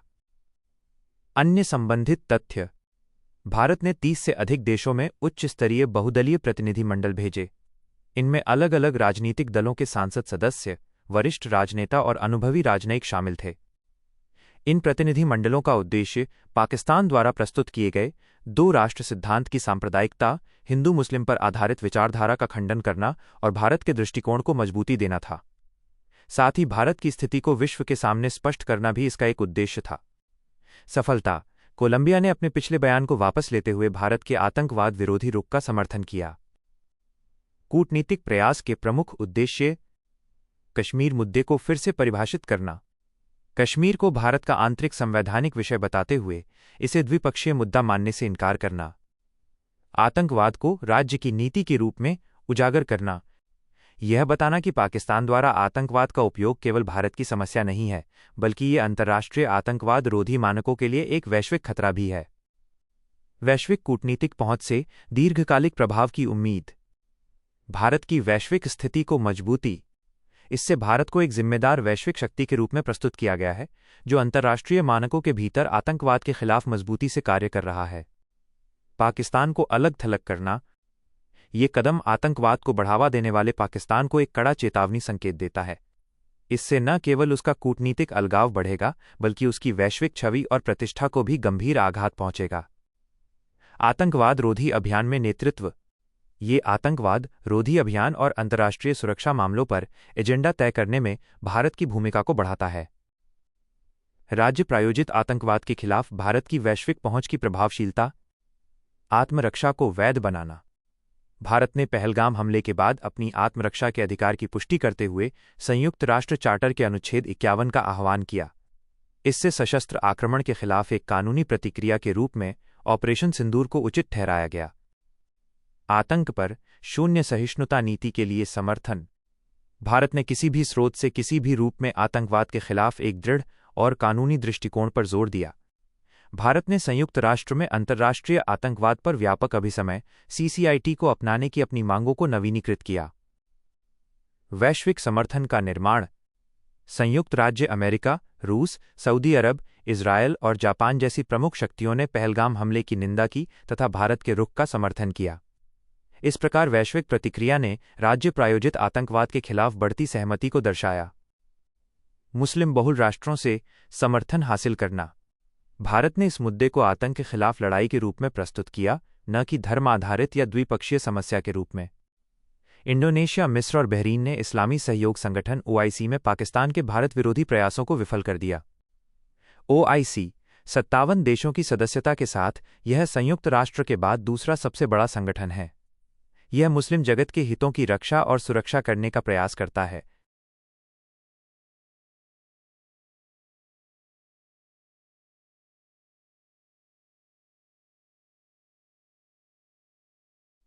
राज्य प्रायोजित आतंकवाद के खिलाफ भारत के कूटनीतिक प्रयासों में मुख्य बाधाएं।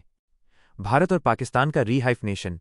हाल की तनातनी के चलते वैश्विक मंच पर विशेष रूप से कश्मीर मुद्दे को लेकर भारत और पाकिस्तान को एक बार फिर एक ही संदर्भ में देखा जाने लगा है।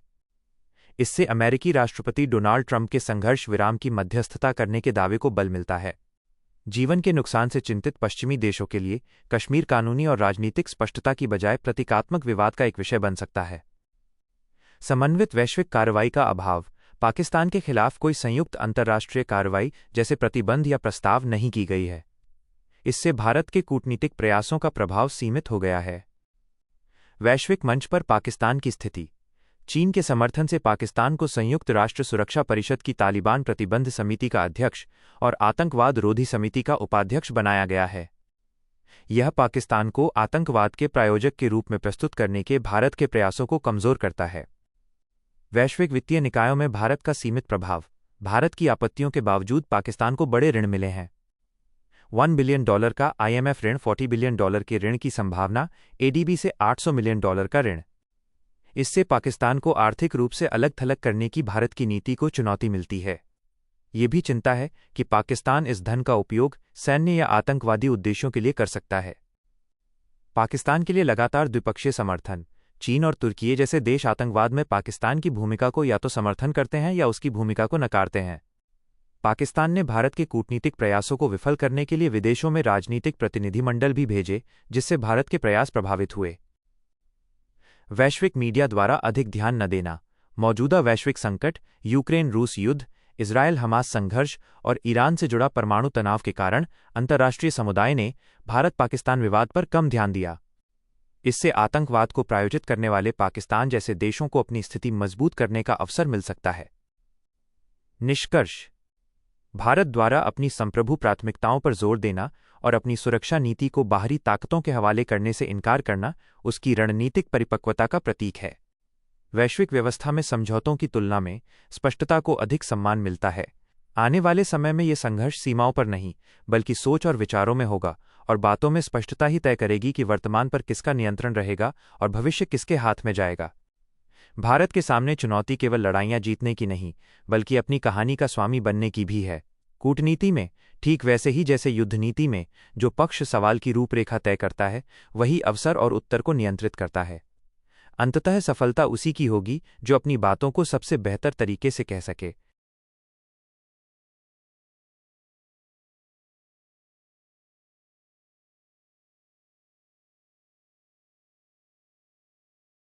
चार दशमलव 5 ब्रह्मोस एरोस्पेस परीक्षण सुविधा का शुभारंभ। BrahMos aerospace testing facility launched. सुर्खियों में क्यों? हाल ही में रक्षा मंत्री ने उत्तर प्रदेश के लखनऊ में ब्रह्मोस एरोस्पेस परीक्षण सुविधा का उद्घाटन किया। अन्य संबंधित तथ्य: इस परीक्षण सुविधा के साथ एक ब्रह्मोस मिसाइल उत्पादन इकाई का भी उद्घाटन किया गया। ये इकाइयां उत्तर प्रदेश रक्षा औद्योगिक गलियारे का हिस्सा हैं। ये मिसाइल परीक्षण, असेंबली और उत्पादन में महत्वपूर्ण भूमिका निभाएंगी। रक्षा औद्योगिक गलियारों के बारे में: रक्षा सामग्री के विनिर्माण को मजबूत करने और रक्षा क्षेत्र को बढ़ावा देने के लिए 2 रक्षा औद्योगिक गलियारे स्थापित किए जा रहे हैं, एक उत्तर प्रदेश में और दूसरा तमिलनाडु में।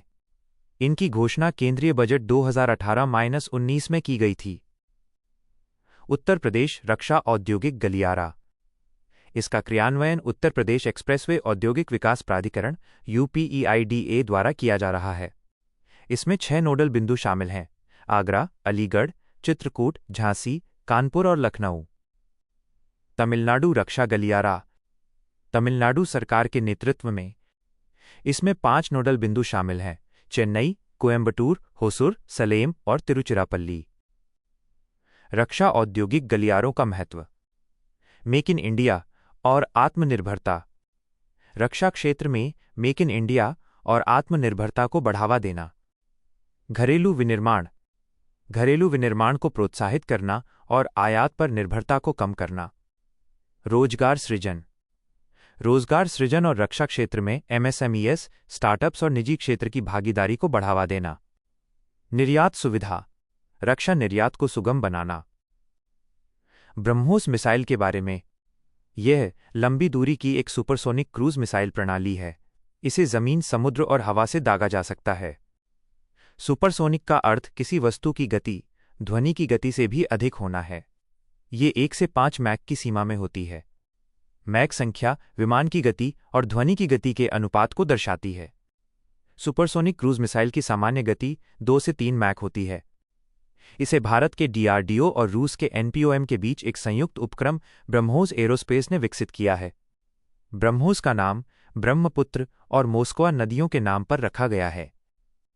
मुख्य विशेषताएं: यह 2 चरणों वाली मिसाइल है।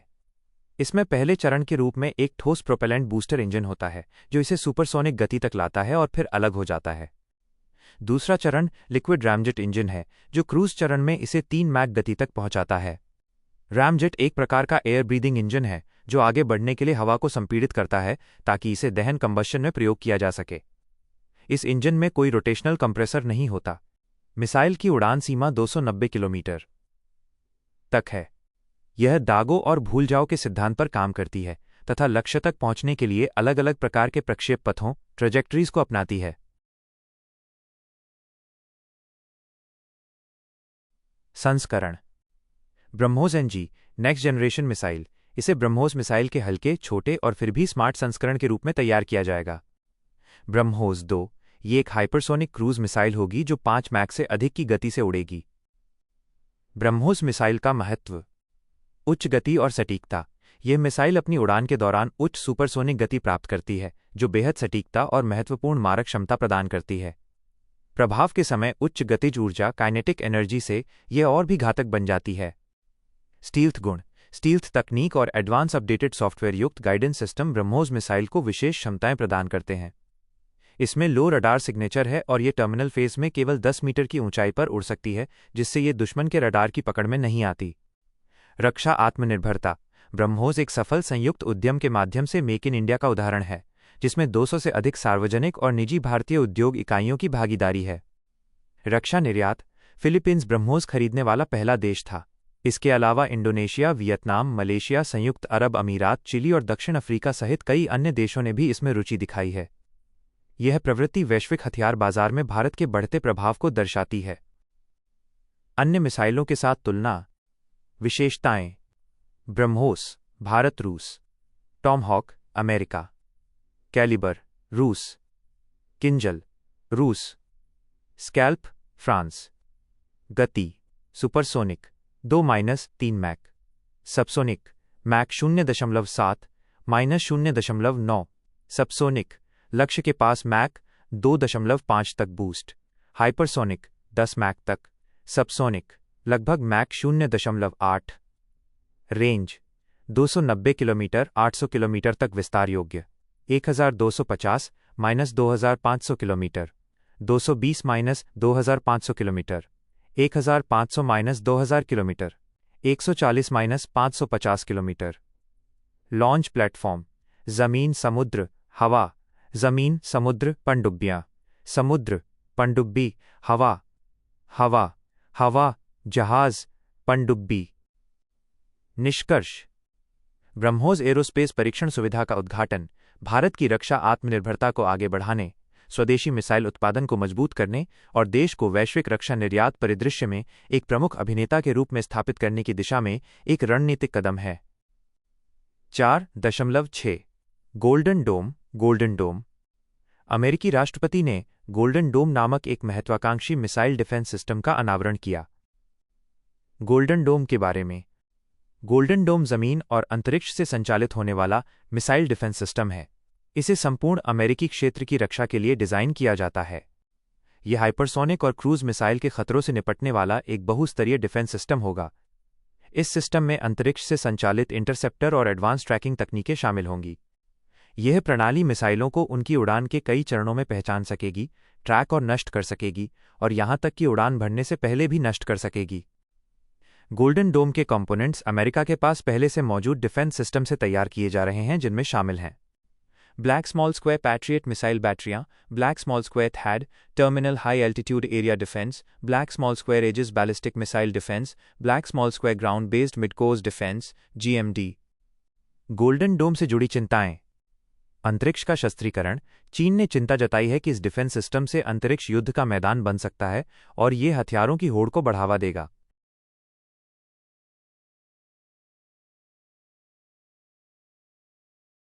बाह्य अंतरिक्ष संधि आउटर स्पेस ट्रीटी की भावना के खिलाफ। अंतरिक्ष संधि के अनुसार कोई भी देश परमाणु हथियार या सामूहिक विनाश के हथियारों को न तो अंतरिक्ष की कक्षा में, न ही किसी आकाशीय पिंड पर और न ही किसी अंतरिक्ष स्टेशन में किसी भी प्रकार से तैनात कर सकता है। दुनिया की विभिन्न एयर डिफेंस सिस्टम के बीच तुलना। देश एयर डिफेंस सिस्टम। रूस S-400 ट्रायम्फ ऑस SA-21 Growler advanced phased array radar से युक्त प्रणाली, जिसकी रेंज 40 से 400 किलोमीटर तक है। संयुक्त राज्य America THAAD terminal high altitude area defence hit to kill तकनीक से लैस। यह 1000 किलोमीटर तक की दूरी पर लक्ष्य की पहचान, निगरानी और ट्रैकिंग करने में सक्षम है। इसमें मैक -8 ध्वनि की गति से 8 गुना की गति वाले इंटरसेप्टर मिसाइल का उपयोग किया जाता है। इज़राइल आयरन डोम तमीर इंटरसेप्टर मिसाइल से युक्त। इसमें लॉन्चर, युद्ध प्रबंधन और हथियार नियंत्रण प्रणाली BMC शामिल है और डेविड स्लिंग प्रणाली के लिए फायर कंट्रोल रडार के रूप में कार्य करता है। Iron Beam high energy laser प्रणाली 150 किलोवाट। यह अत्यधिक सटीक क्षमता वाला आयरन डोम की पूरक प्रणाली है। चीन HQ-9 S-300 और पैट्रियट प्रणाली से प्रेरित। ये S-400 के रडार की तुलना में कम एडवांस्ड है। भारत बराक-8 भारत और इजरायल द्वारा संयुक्त रूप से विकसित सतह से हवा में मार करने वाली मिसाइल प्रणाली। इसमें 360 डिग्री कवरेज है और यह नौसेना और थल सेना दोनों के लिए उपलब्ध है। आकाश रडार आधारित प्रणाली से लैस मोबाइल प्लेटफॉर्म पर आधारित और 100% स्वदेशी सतह से हवा में मार करने वाली मिसाइल प्रणाली है। यह सुपरसोनिक गति से उड़ान भर सकती है और रैम जेट प्रोपल्शन प्रणाली का उपयोग करती है। निष्कर्ष, अंतरिक्ष से संचालित इंटरसेप्टर की तैनाती भले ही रक्षा के क्षेत्र में क्रांतिकारी कदम हो, लेकिन इससे अंतर्राष्ट्रीय अंतरिक्ष कानून का उल्लंघन और नई हथियारों की दौड़ शुरू होने का खतरा उत्पन्न हो सकता है। असली चुनौती राष्ट्रीय सुरक्षा की जरूरतों और मानवता के लिए अंतरिक्ष के शांतिपूर्ण उपयोग के बीच संतुलन बनाए रखने की है। 4.7 नक्सलवाद नैक्सलिज्म। सुर्खियों में क्यों? हाल ही में सुरक्षा बलों ने छत्तीसगढ़ तेलंगाना सीमा पर स्थित कोंडेडू हिल पर नक्सलवादियों के खिलाफ अब तक का सबसे बड़ा अभियान चलाया। अन्य संबंधित तथ्य। यह अभियान 31 मार्च 2026 तक भारत को नक्सल मुक्त बनाने के लक्ष्य के अनुरूप संचालित किया गया था। भारत में नक्सलवाद पृष्ठभूमि। नक्सलवाद या वामपंथी उग्रवाद LWE की उत्पत्ति 1967 में पश्चिम बंगाल के नक्सलबाड़ी आंदोलन से हुई थी। विचारधारा। नक्सलवाद की जड़ें सामाजिक आर्थिक असमानताओं में निहित हैं और ये माओवादी सिद्धांतों से प्रेरित है। नक्सलवाद ने मुख्य रूप से देश के कुछ सबसे दुर्गम, पिछड़े और जनजातीय बहुल क्षेत्रों को प्रभावित किया है। Data bank. वामपंथी उग्रवाद से प्रभावित जिलों की संख्या 2018 में 126 थी, जो 2024 में घटकर 38 रह गई। 2024 में वामपंथी उग्रवाद हिंसा की 374 घटनाएं हुईं, जबकि 2010 में 1936 घटनाएं हुई थीं। इस प्रकार 81% की कमी दर्ज की गई। वामपंथी उग्रवाद से प्रभावित जिलों में 178 एकलव्य मॉडल आवासीय विद्यालय कार्यरत हैं।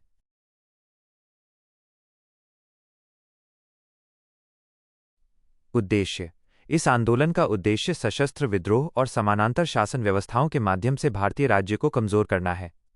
नक्सलवादी विशेष रूप से सुरक्षा बलों, सार्वजनिक अवसंरचनाओं और लोकतांत्रिक संस्थाओं को निशाना बनाते हैं। भारत का लाल गलियारा। इस गलियारे में 9 राज्य शामिल हैं जो नक्सलवाद से प्रभावित हैं।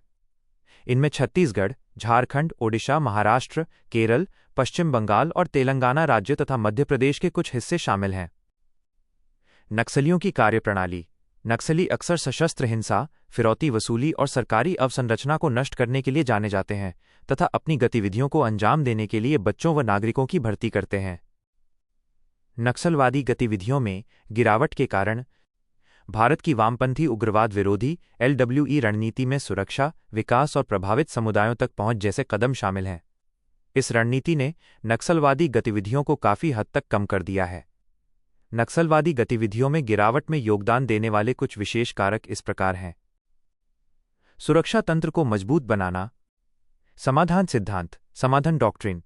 इस सिद्धांत में सुरक्षा अभियानों के लिए संपूर्ण रणनीति को समाहित किया गया है। इसमें अल्पकालिक नीति से लेकर अलग अलग स्तरों पर तैयार की गई दीर्घकालिक नीतियां भी शामिल हैं। इसमें केंद्रीय सशस्त्र पुलिस बल CAPFS की तैनाती, इंडिया रिजर्व IR बटालियन को मंजूरी देना और राज्य सरकारों की मदद के लिए राज्य पुलिस बलों के आधुनिकीकरण व उन्नयन में सहायता करना शामिल है। सुरक्षा से संबंधित व्यय योजना।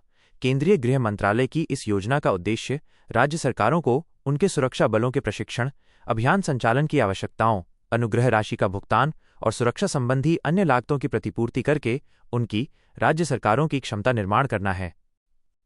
विशेष अवसंरचना योजना SIS। इसके तहत राज्य खुफिया एजेंसियों, विशेष सुरक्षा बलों, जिला पुलिस और किलेबंद पुलिस स्टेशनों को मजबूत करने के लिए फंड प्रदान किया जाता है। इंटेलिजेंस एवं ऑपरेशन। कई एजेंसियों के समन्वय से रियल टाइम आधार पर खुफिया जानकारी के आदान प्रदान से नक्सलियों के खिलाफ सटीक ऑपरेशन चलाना संभव हो पाया है। वित्तीय कार्रवाई। धन शोधन निवारण अधिनियम PMLA के क्रियान्वयन और NIA के एक प्रकोष्ठ के माध्यम से नक्सलियों के वित्तीय स्रोतों को निशाना बनाया गया है। विकास अभियान। नक्सलवाद से सबसे अधिक प्रभावित जिलों में अवसंरचना और आवश्यक सेवाओं की कमियों को विशेष केंद्रीय सहायता SCA द्वारा पूरा किया जा रहा है। वित्तीय समावेशन के लिए प्रयास किए जा रहे हैं। इसके तहत नक्सल प्रभावित क्षेत्रों में बैंक शाखाओं, एटीएम व डाकघरों की स्थापना की जा रही है और बैंकिंग कॉरेस्पॉन्डेंट्स की नियुक्ति की जा रही है। कौशल विकास और शिक्षा प्रदान करने से जुड़ी पहलें चलाई जा रही हैं, जैसे नक्सल प्रभावित क्षेत्रों में आईटीआई, कौशल विकास केंद्रों और एकलव्य मॉडल आवासीय विद्यालयों की स्थापना की जा रही है। समाधान रणनीति फ्रेमवर्क। Smart leadership. आक्रामक रणनीति। प्रेरणा और प्रशिक्षण। कार्रवाई योग्य इंटेलिजेंस। डैशबोर्ड आधारित KPIs मुख्य प्रदर्शन संकेतक और KRS मुख्य परिणाम क्षेत्र। प्रौद्योगिकी का उपयोग। प्रत्येक थिएटर के लिए कार्य योजना। वित्तीय स्रोतों तक पहुंच को रोकना। रणनीतिक दृष्टिकोण। वामपंथी उग्रवाद LWE की समस्या का कोई एकमात्र समाधान नहीं है। इसके लिए लघु, मध्यम और दीर्घकालिक नीतियों की आवश्यकता होती है। इस रणनीति को कई घटकों और कार्य करने योग्य आयामों पर प्रभावी रूप से लागू किया जाना चाहिए।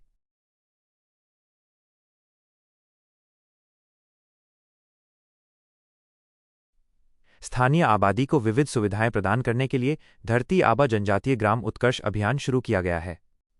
3C कनेक्टिविटी पर ध्यान दिया गया है। 3C से आशय है रोड कनेक्टिविटी, मोबाइल कनेक्टिविटी और फाइनेंशियल कनेक्टिविटी। सामुदायिक सहभागिता और सुरक्षा बलों के प्रति स्थानीय समुदाय की धारणा में बदलाव। सिविल एक्शन प्रोग्राम CAP, इसके तहत सुरक्षा बलों को मानवतापूर्ण तरीके से पेश आने के लिए प्रशिक्षण दिया जाता है। इससे सुरक्षा बलों और स्थानीय लोगों के बीच विश्वास व तालमेल बढ़ता है। माओवादी दुष्प्रचार से निपटने के लिए स्थानीय युवाओं की आकांक्षाओं को बढ़ाने और उन्हें विकास के अवसरों के बारे में जागरूक करने के लिए मीडिया प्लानिंग की जा रही है। सहायता योजनाएं। आतंकवाद, सांप्रदायिक हिंसा। वामपंथी उग्रवाद हिंसा से प्रभावित नागरिकों या उनके परिजनों के लिए केंद्रीय सहायता योजना CSACV के तहत प्रभावित नागरिकों को आर्थिक सहायता प्रदान की जाती है। नक्सलवाद के उन्मूलन में लगातार बनी चुनौतियां। हिंसात्मक विचारधारा। नक्सलवाद से निपटने में मुख्य चुनौती माओवादी विचारधारा है। ये विचारधारा हिंसा को महिमामंडित करती है और लोकतांत्रिक सरकार की व्यवस्था को खत्म करने का लक्ष्य रखती है। फ्रंट संगठन और बाहरी गठजोड़। ये संगठन भारत की कानूनी व्यवस्था का दुरुपयोग करते हैं, कैडरों की भर्ती करते हैं, फंड एकत्रित करते हैं और कभी-कभी बाहरी समर्थन से दूसरे उग्रवादी समूहों के साथ मिलकर काम करते हैं। दुर्गम भूक्षेत्र। केंगरूघाटू हिल जैसे दुर्गम और जनजातीय क्षेत्रों की प्रतिकूल भौगोलिक परिस्थितियां एवं जलवायु दशाएं नक्सल विरोधी अभियानों को चुनौतीपूर्ण बना देती हैं। स्थानीय लोगों का शासन और प्रशासन में विश्वास की कमी, रहन सहन एवं संस्कृति अलग होने तथा अधिकारियों के प्रति गलत धारणाएं वास्तव में स्थानीय लोगों में प्रशासन और सुरक्षा बलों के प्रति अविश्वास पैदा करती हैं। इससे कल्याणकारी उपायों द्वारा स्थानीय समुदाय का विश्वास जीतने में कठिनाई होती है।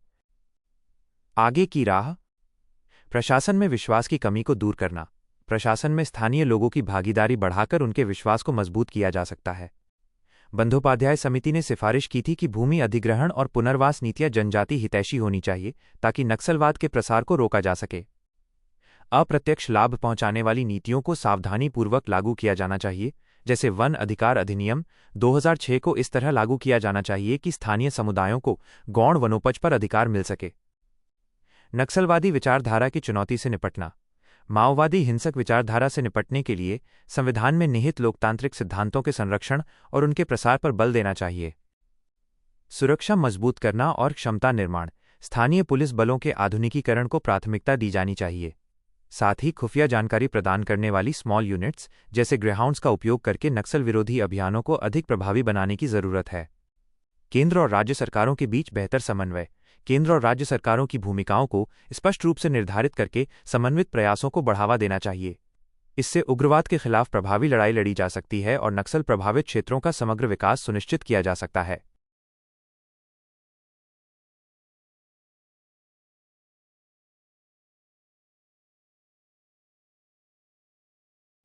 4.8 क्रिप्टोकरेंसी और हवाला गठजोड़। क्रिप्टोकरेंसी हवाला नेक्सस। सुर्खियों में क्यों? हाल ही में सुप्रीम कोर्ट ने एक जनहित याचिका पर सुनवाई के दौरान कहा कि बिटकॉइन ट्रेडिंग वास्तव में हवाला लेनदेन का एक आधुनिक रूप है। अन्य संबंधित तथ्य। सुप्रीम कोर्ट ने भारत में वर्चुअल करेंसी क्रिप्टो करेंसी की निगरानी के लिए स्पष्ट विनियामक व्यवस्था यानी नियम कानून नहीं होने पर चिंता व्यक्त की। ध्यान देने योग्य है कि 2020 में सुप्रीम कोर्ट ने अपने एक ऐतिहासिक फैसले में भारतीय रिजर्व बैंक आरबीआई द्वारा 2018 में जारी उस सर्कुलर को रद्द कर दिया था जिसमें बैंकों को वर्चुअल करेंसी से जुड़ी सेवाएं देने से रोका गया था। क्रिप्टोकरेंसी और हवाला लेन देन प्रणाली के बारे में। क्रिप्टोकरेंसी यह एक प्रकार की डिजिटल या वर्चुअल मुद्रा है जिसमें लेन देन को सुरक्षित रखने के लिए क्रिप्टोग्राफी का उपयोग होता है। बिटकॉइन इसका सबसे लोकप्रिय उदाहरण है। इसका नियंत्रण किसी केंद्रीय बैंक जैसी संस्था के पास नहीं होता, बल्कि ये लेन देन रिकॉर्ड करने और नई यूनिट्स जारी करने के लिए एक विकेंद्रीकृत प्रणाली का उपयोग करती है। ये ब्लॉकचेन तकनीक पर आधारित है और इसका कोई आंतरिक मूल्य नहीं होता। हवाला लेन देन प्रणाली ये मुद्रा लेन देन की एक अनौपचारिक प्रणाली है। इसमें पैसे को एक जगह से दूसरी जगह भेजने के लिए हवाला दलालों, हवाला कारोबारियों की मदद ली जाती है। एक स्थान से दूसरे स्थान पर मुद्रा लेन देन की प्रणाली सदियों से उपयोग में रही है, जिसकी शुरुआत मध्य पूर्व और दक्षिण एशिया में हुई थी। अलग अलग जगहों पर इसके अलग अलग नाम हैं, जैसे चीन में फेचीन और भारत में हुंडी कहा जाता था। हवाला लेन देन पर अवैध मनी लॉन्ड्रिंग और आतंकवादी गतिविधियों के वित्त पोषण में भूमिका के आरोप लगाए जाते रहे हैं। क्रिप्टोकरेंसी हवाला गठजोड़। क्रिप्टो हवाला गठजोड़ वास्तव में आधुनिक क्रिप्टोकरेंसी तकनीकों के साथ पारंपरिक हवाला लेन देन के संगम को दर्शाता है। इस गठजोड़ का उपयोग अवैध तरीके से अर्जित धन को छिपाने और औपचारिक वित्त प्रणाली से बचने के लिए किया जाता है। उदाहरण के लिए, प्रवर्तन निदेशालय ईडी ने 1300 करोड़ रुपए की धनराशि को ट्रैक किया जो शेल अकाउंट्स, क्रिप्टो एक्सचेंज और हवाला चैनलों के माध्यम से भेजी गई थी। ब्लॉकचेन तकनीक में नोड्स को हवाला के हवाला दलालों के समान माना जा सकता है, क्योंकि दोनों अपने अपने नेटवर्क को सुरक्षित बनाने के लिए वितरित नेटवर्क और साझा विश्वास क्रिप्टोग्राफिक हैशिंग पर निर्भर करते हैं। क्रिप्टोकरेंसी और हवाला गठजोड़ की वजहें। गुमनामी और जटिलता। क्रिप्टोकरेंसी की गुमनामी और जटिलता तथा बिना आधिकारिक दस्तावेजों के चलने वाली पारंपरिक हवाला प्रणाली मिलकर वित्तीय लेनदेन को ट्रैक करना मुश्किल बना देती है। क्रिप्टोकरेंसी माइनस हवाला गठजोड़ चार्ट का शब्दों में वर्णन। एक लेन देन होता है हवाला में भेजने वाला। 2 लेन देन का प्रतिनिधित्व करने वाला एक ब्लॉक बनाया जाता है, यूनिक टोकन। 3 इस ब्लॉक को नेटवर्क के प्रत्येक नोड को भेजा जाता है। नोड्स हवाला दलालों की तरह कार्य करते हैं। 4 लेन देन पूरा हो जाता है, हवाला में प्राप्तकर्ता को पैसा मिल जाता है। 5 ब्लॉक को मौजूदा ब्लॉकचेन में जोड़ दिया जाता है, जिससे लेन देन को गुमनाम तरीके से रिकॉर्ड किया जाता है। 6 नोड्स लेन देन को प्रमाणित करते हैं।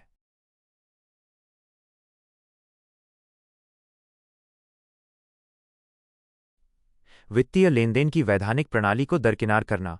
क्रिप्टोकरेंसी और हवाला दोनों लेनदेन प्रणालियां गुमनामी और नियम कानून द्वारा शासित वित्तीय संस्थानों की निगरानी से बचते हुए लेनदेन करने में मदद करती हैं।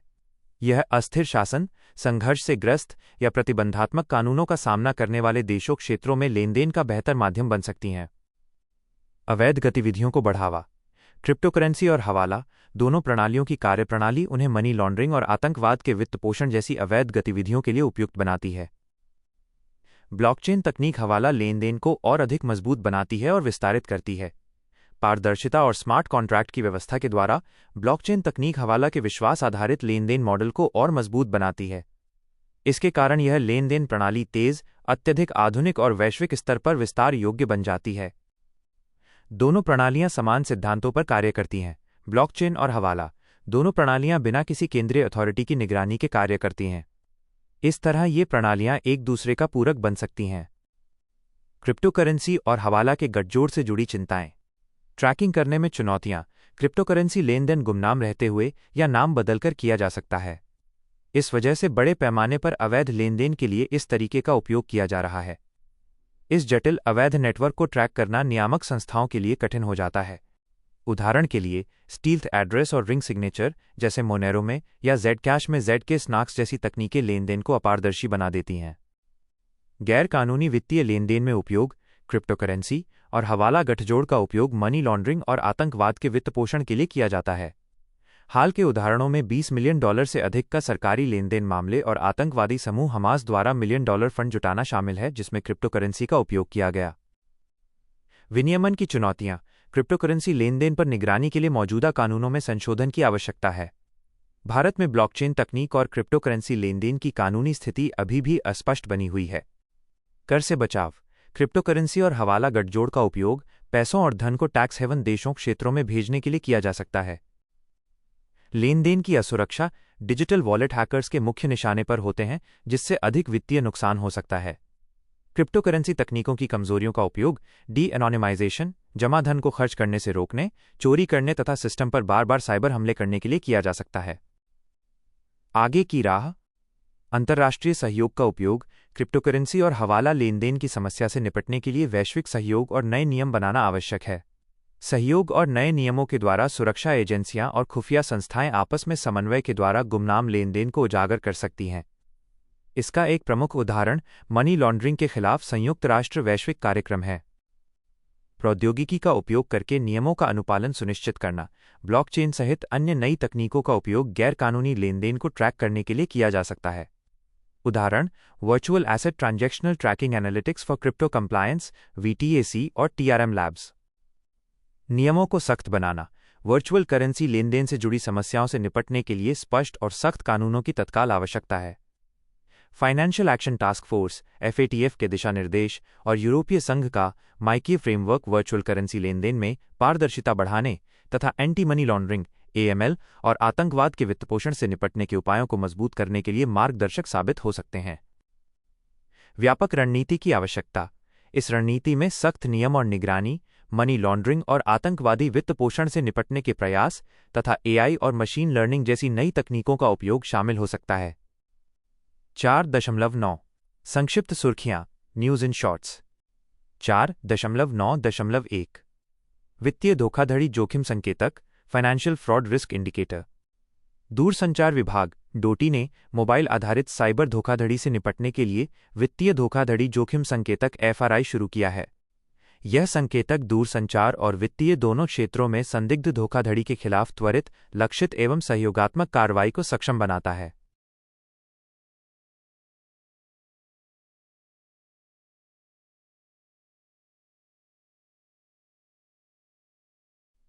वित्तीय धोखाधड़ी जोखिम संकेतक FRI क्या है? यह जोखिम आधारित मापीय साधन है जो किसी मोबाइल नंबर को वित्तीय धोखाधड़ी के मध्यम, उच्च या बहुत उच्च जोखिम से संबंधित के रूप में वर्गीकृत करता है। यह वर्गीकरण राष्ट्रीय साइबर अपराध रिपोर्टिंग पोर्टल (NCRP), दूरसंचार विभाग की चक्षु सुविधा और डिजिटल इंटेलिजेंस प्लेटफॉर्म DIP से प्राप्त इनपुट तथा बैंकों एवं वित्तीय संस्थानों द्वारा साझा की गई खुफिया जानकारी पर आधारित है। यह बैंकों, NBFCs और UPI सेवा प्रदाताओं जैसे हितधारकों को उच्च जोखिम वाले मोबाइल नंबरों पर ध्यान केंद्रित करने तथा ग्राहक सुरक्षा संबंधी अतिरिक्त उपाय लागू करने में सक्षम बनाएगा। भारत में साइबर वित्तीय धोखाधड़ी की स्थिति पर एक नज़र। वित्त वर्ष 2020 और 2024 के बीच लगभग 3,207 करोड़ रुपए मूल्य के साइबर धोखाधड़ी के 5,82,000 मामले दर्ज किए गए। वित्तीय धोखाधड़ी के कुछ सामान्य तरीके हैं: KYC संबंधी धोखाधड़ी, ग्राहक सेवा संबंधी धोखाधड़ी, UPI संबंधी धोखाधड़ी, कार्ड संबंधी धोखाधड़ी, डिजिटल अरेस्ट संबंधी धोखाधड़ी, डिजिटल अरेस्ट संबंधी धोखाधड़ी, निवेश संबंधी धोखाधड़ी, जल्दी अमीर बनाने की योजनाएं आदि। भारत में साइबर वित्तीय धोखाधड़ी को रोकने के उपाय, चित्र का शब्दों में वर्णन। डिजिटल इंटेलिजेंस प्लेटफॉर्म DIP कानून प्रवर्तन एजेंसियों, बैंकों, वित्त संस्थानों आदि के बीच समन्वय की सुविधा प्रदान कर धोखाधड़ी के मामलों में खुफिया जानकारी साझा करता है। संचार साथी पोर्टल पर चक्षु सुविधा ये नागरिकों को कॉल, SMS या WhatsApp के माध्यम से प्राप्त धोखाधड़ी के संदिग्ध संदेशों को रिपोर्ट करने की सुविधा प्रदान करता है। म्यूल हंटर यह RBI द्वारा मनी म्यूल की पहचान करने के लिए लॉन्च किया गया AI आधारित टूल है, जिसका बैंकों को उपयोग करने के लिए सुझाव दिया गया है। नागरिक वित्तीय साइबर धोखाधड़ी रिपोर्टिंग और प्रबंधन प्रणाली, इसे 2021 में I4C के तहत वित्तीय धोखाधड़ी की तत्काल रिपोर्ट और रोकथाम हेतु शुरू किया गया था। E0 FIR यह 10 लाख रुपए से अधिक की वित्तीय साइबर अपराध शिकायतों को स्वतः FIR में परिवर्तित कर देता है। 4.9.2 राष्ट्रीय सुरक्षा सलाहकार board national security advisory board NSAB। Bharat सरकार ने राष्ट्रीय सुरक्षा सलाहकार बोर्ड NSAB में एक नए अध्यक्ष के साथ साथ 7 नए सदस्यों की नियुक्ति की है। राष्ट्रीय सुरक्षा सलाहकार बोर्ड के बारे में, इसका गठन पहली बार दिसंबर 1998 में केंद्र सरकार से बाहर के प्रतिष्ठित व्यक्तियों की एक सलाहकार संस्था के रूप में किया गया था। इस बोर्ड में उद्योग और मीडिया जगत, सिविल सोसाइटी आदि के सदस्य शामिल होते हैं। इसे राष्ट्रीय सुरक्षा परिषद NSC सचिवालय द्वारा सहायता प्रदान की जाती है। कार्य राष्ट्रीय सुरक्षा से जुड़े मुद्दों पर दीर्घकालिक विश्लेषण प्रदान करना तथा इस बारे में राष्ट्रीय सुरक्षा परिषद NSC को अपना विचार देना। यह बोर्ड राष्ट्रीय सुरक्षा परिषद द्वारा सौंपे गए किसी विषय पर उपायों और नीतिगत विकल्पों की भी सिफारिश करता है। 4.9.3 आतंकवाद पीड़ित संघों का नेटवर्क, victims of terrorism associations network, VOTAN. संयुक्त राष्ट्र आतंकवाद रोधी कार्यालय UNOCT ने आतंकवाद पीड़ित संघों का नेटवर्क वोटान शुरू किया है। यह आतंकवाद के पीड़ितों और बचे लोगों को सहायता देने वाला एक वैश्विक नेटवर्क है। वोटान के बारे में पृष्ठभूमि: स्पेन और इराक की अध्यक्षता में group of friends of victims of terrorism की स्थापना लगभग 10 साल पहले आतंकवाद पीड़ितों के अधिकारों की रक्षा के लिए की गई थी। स्थापना: ये नेटवर्क आतंकवाद के पीड़ितों पर संयुक्त राष्ट्र वैश्विक कांग्रेस 2022 का एक प्रमुख आउटपुट है।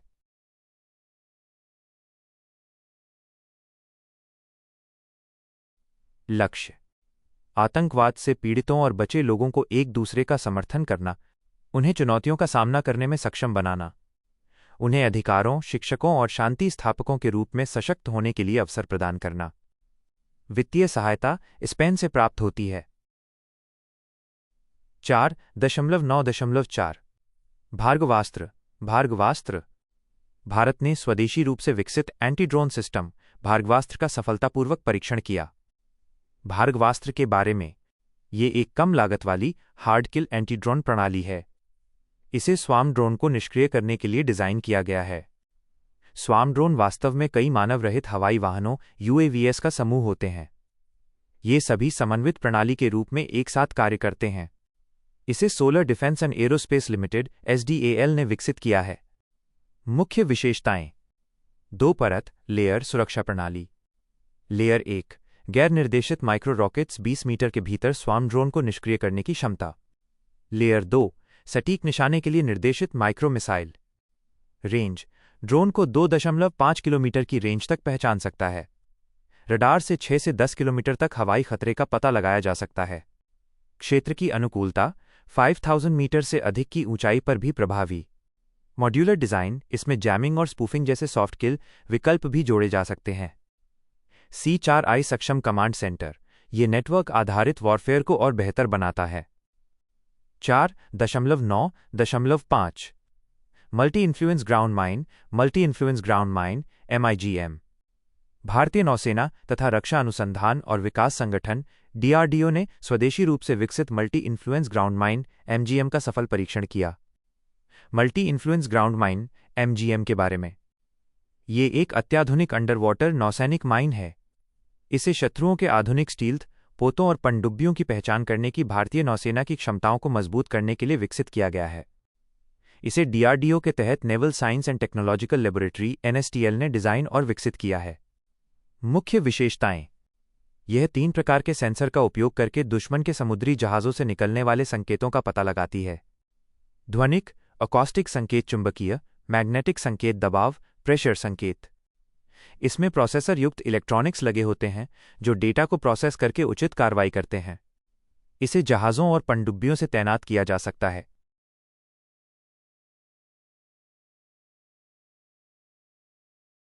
4.9.6 हॉकाई 360 प्रौद्योगिकी। Hawkeye 360 technology. हाल ही में अमेरिका ने भारत को हॉकाई 360 तकनीकी उपकरण की बिक्री की मंजूरी दी है ताकि भारत अपनी निगरानी क्षमता को बढ़ा सके। हॉकाई 360 तकनीक के बारे में: इसके तहत रेडियो फ्रीक्वेंसी RF सिग्नल का पता लगाने, उन्हें जियोलोकेट करने और उनका विश्लेषण करने के लिए निम्न भूकक्षा में मौजूद 3 उपग्रहों के समूहों का उपयोग किया जाता है। भारत के लिए महत्व: यह उन जहाज़ों का पता लगा सकता है जो विवादित या संवेदनशील क्षेत्रों में ट्रैकिंग से बचने के लिए अपने ऑटोमेटिक आइडेंटिफिकेशन सिस्टम AIS को बंद कर देते हैं। इससे हिंद प्रशांत क्षेत्र में भारत की समुद्री क्षेत्र संबंधी जागरूकता बढ़ेगी। भारतीय सशस्त्र बल अब समुद्री पकड़ने की अवैध गतिविधियों और तस्करी पर पहले से कहीं अधिक प्रभावी ढंग से निगरानी रख सकेंगे और कार्रवाई कर सकेंगे। 4.9.7 ईगला एस भारतीय थल सेना को शत्रुओं के ड्रोन, हेलीकॉप्टर और जेट विमानों से निपटने के लिए नए रूसी ईगला एस मिसाइल सिस्टम प्राप्त हुए हैं। ईगला एस के बारे में: ईगला एस मैन पोर्टेबल है, यानी इसे एक आदमी भी ले जा सकता है। ये कंधे से दागी जाने वाली व सतह से हवा में मार करने वाली मिसाइल है। इसे अधिक बाधाएं वाले क्षेत्रों में तैनात जमीनी सुरक्षा बलों द्वारा उपयोग के लिए विशेष रूप से डिज़ाइन किया गया है। यह very short range air defence system और VSHORADS का एक अत्याधुनिक संस्करण है। प्रमुख विशेषताएं: यह इंफ्रारेड IR होमिंग तकनीक का उपयोग करती है। यह हवाई लक्ष्यों की हीट सिग्नेचर को पहचान करके उन्हें निशाना बनाती है। मिसाइल दागे जाने के बाद यह स्वतः टारगेट के इंजन से निकलने वाली हीट का पीछा करती है। यह विशेषता इसे ड्रोन, हेलीकॉप्टर जैसे तेज और छोटे लक्ष्यों को निशाना बनाने में कुशल बनाती है। रेंज: 6 किलोमीटर दूर तक तथा 3.5 किलोमीटर की ऊंचाई तक लक्ष्य को भेज सकती है। 4.9.8 ऑपरेशन हॉक। CBI ने ऑपरेशन हॉक शुरू किया है, जिसका उद्देश्य बच्चों के ऑनलाइन यौन शोषण से जुड़े वैश्विक साइबर अपराध नेटवर्क के खिलाफ कार्रवाई करना है। यह कार्रवाई ऑपरेशन कार्बन 2021 और ऑपरेशन मेघचक्र 2022 की अगली कड़ी है। इनका उद्देश्य बच्चों के ऑनलाइन यौन शोषण के अंतर्राष्ट्रीय नेटवर्क से जुड़े संदिग्धों की पहचान करना और उनके नेटवर्क को समाप्त करना है। 4.9.9 सुर्खियों में रहे युद्धाभ्यास, एक्सरसाइजेज इन न्यूज़। युद्धाभ्यास IMDEX एशिया 2025। विवरण: भारतीय नौसेना का पोत INS किल्टन अंतर्राष्ट्रीय समुद्री रक्षा प्रदर्शनी IMDEX एशिया 2025 के 14वें संस्करण में भाग लेने के लिए सिंगापुर पहुंचा। IMDEX एशिया के बारे में: यह एशिया का अग्रणी नौसेना और समुद्री रक्षा कार्यक्रम है। स्थापना 1997। आयोजक सिंगापुर गणराज्य की नौसेना। भागीदारी 70 से अधिक देश।